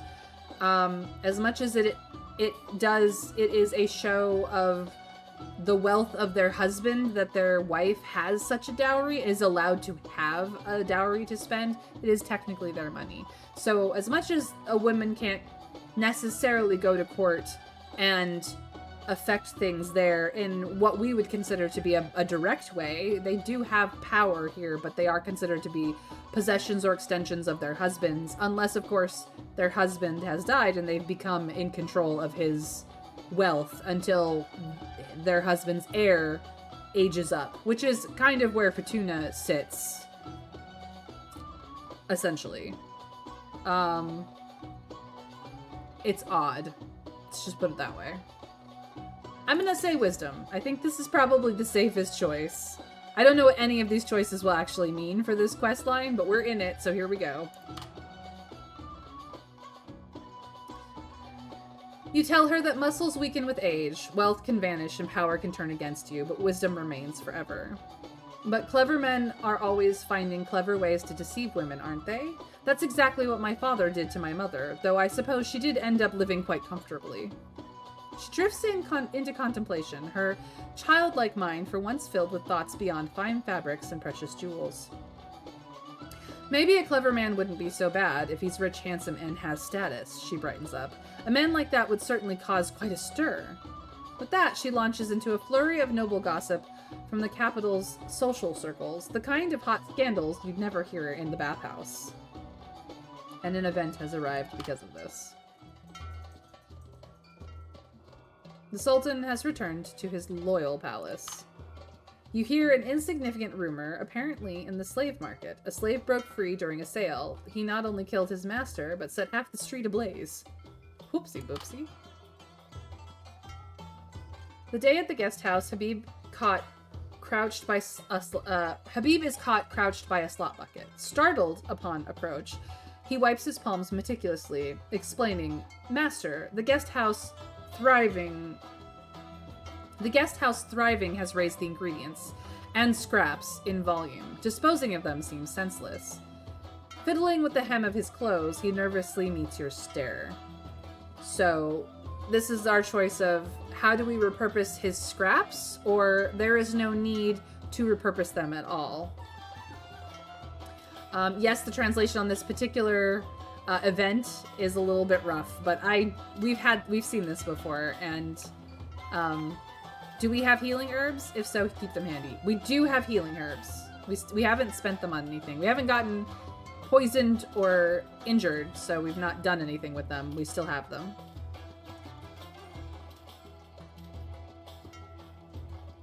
Yes, she absolutely has the Sultan on her list of eligibles. Which is a very bad idea. If you want to stay alive. The Sultan tends to go through his consorts. Especially when he is playing the game. Especially when anyone is playing the game. We may have to resort to killing one of them, so it's fine. So how do we repurpose this, or is there no need to repurpose the scraps? And honestly, I like the repurposing of the scraps, to be quite frank. It's a good use, because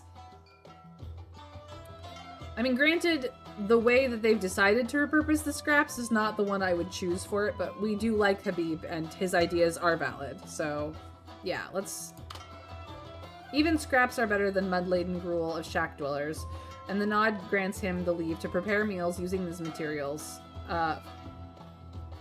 which allows for more work. There's the feast. A pack of vicious dogs is around. We can recruit Mahir now. And we have hungry mouths to feed. So there's a lot of things going on still.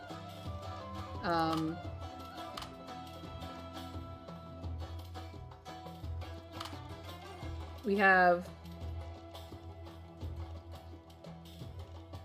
the outspoken prisoner here. We have some things to do and a new book, which is a sociability book, which is great. So yeah, we've got stuff going on. And the Sultan's forgiveness as well. So this is where we stand with it comes to all of the stuff that we have. This is all the things that we have yet to do, and it's a cluttered mess. We have 13 renown, 1 infamy, 16 influence, 5 notoriety, and 2 insight, as well as 1 gold die. We have 4 fate points. We have a bloodshed card that we are 4 days away from execution on, and so we must do something about that. And we also have 17 out of 28 left to deal with, but we have survived a full month so far. But we have a lot of help in the matter. So I'm gonna do a cheeky save and wrap up because, oh my god. Yep, overwrite this, please. Thank you. Cheeky save. We're good. So thank you guys for joining me for yet another day of the Sultan's game. I am Mayrin Altheatover, and I stream Monday through Friday at 1 p.m. Eastern US time. If that's not your time zone, feel free to give me a follow, put on notifications either here or over on Blue Sky, because that is my social media of choice when it comes to letting you know that I have gone live. Over on Blue Sky, I sometimes talk about the games that I run. I'm absolutely always happy to hear from you guys. Please @ me and let's be friends over there so that we can talk about in the things that we enjoy together, if my brain would English, which is my only language because I am a tragic American. It's just tragic that I am an American. Anyway, so yes, over on Blue Sky, you can get the Go Live notifications if you don't like the Twitch ones. And you can also interact with me far more directly. That is the perk of going to Blue Sky and joining me over there. I do have a YouTube channel full of the playlists. I have a playlist for every game that I have ever streamed, so you can kind of get a sense of the kind of games with stories that I tend to play and what might happen in the future. But you can also catch up on what our run for Sultan's game has been, all 3 of them, because we're in the midst of the 3rd run. It's for free. I make 0 money over there. This is how I give back to you guys for supporting here on my channel, is you can go over to YouTube and have me anytime, day or night, while you're cooking, cleaning, working, going from point A to point B, or just need a bit of company in the background, especially if you find my voice to be at all soothing to you. The options for what you can watch or listen to while you're doing things is there all the time, even when I'm not live. Last but not least, I raid my friends here on Twitch because we're all in this community together and I like to spread the love. So let's go find out what friend I raid. My raid message should be copy pasta able for everybody. And if it's not, feel free to use your own love heart or raid emojis so long as you say you're coming from me. We're all good. I'm happy to support everybody. Especially the communities that you're running in, because your communities matter as well. We are going to go head over to Psycho Phoenix. She is currently playing Phasmophobia, possibly by herself, possibly with a friend, but either way, she's a fun British lady, fabulous friend. She always lurks in my channel while I'm streaming, even though she is streaming at the same time, and she plays a variety of games every stream versus my variety of games over time. So we're just going to have fun and be sassy with her while she tries to deal with ghosts, goblins, demons, and worse. But yes, thank you guys for joining me today. I hope that you have a fantastic rest of your day, the start of a wonderful week of having my company, and I will see you guys tomorrow at 1 for more Sultan's game. Until then, we raid in 3, 2, 1. Bye, guys.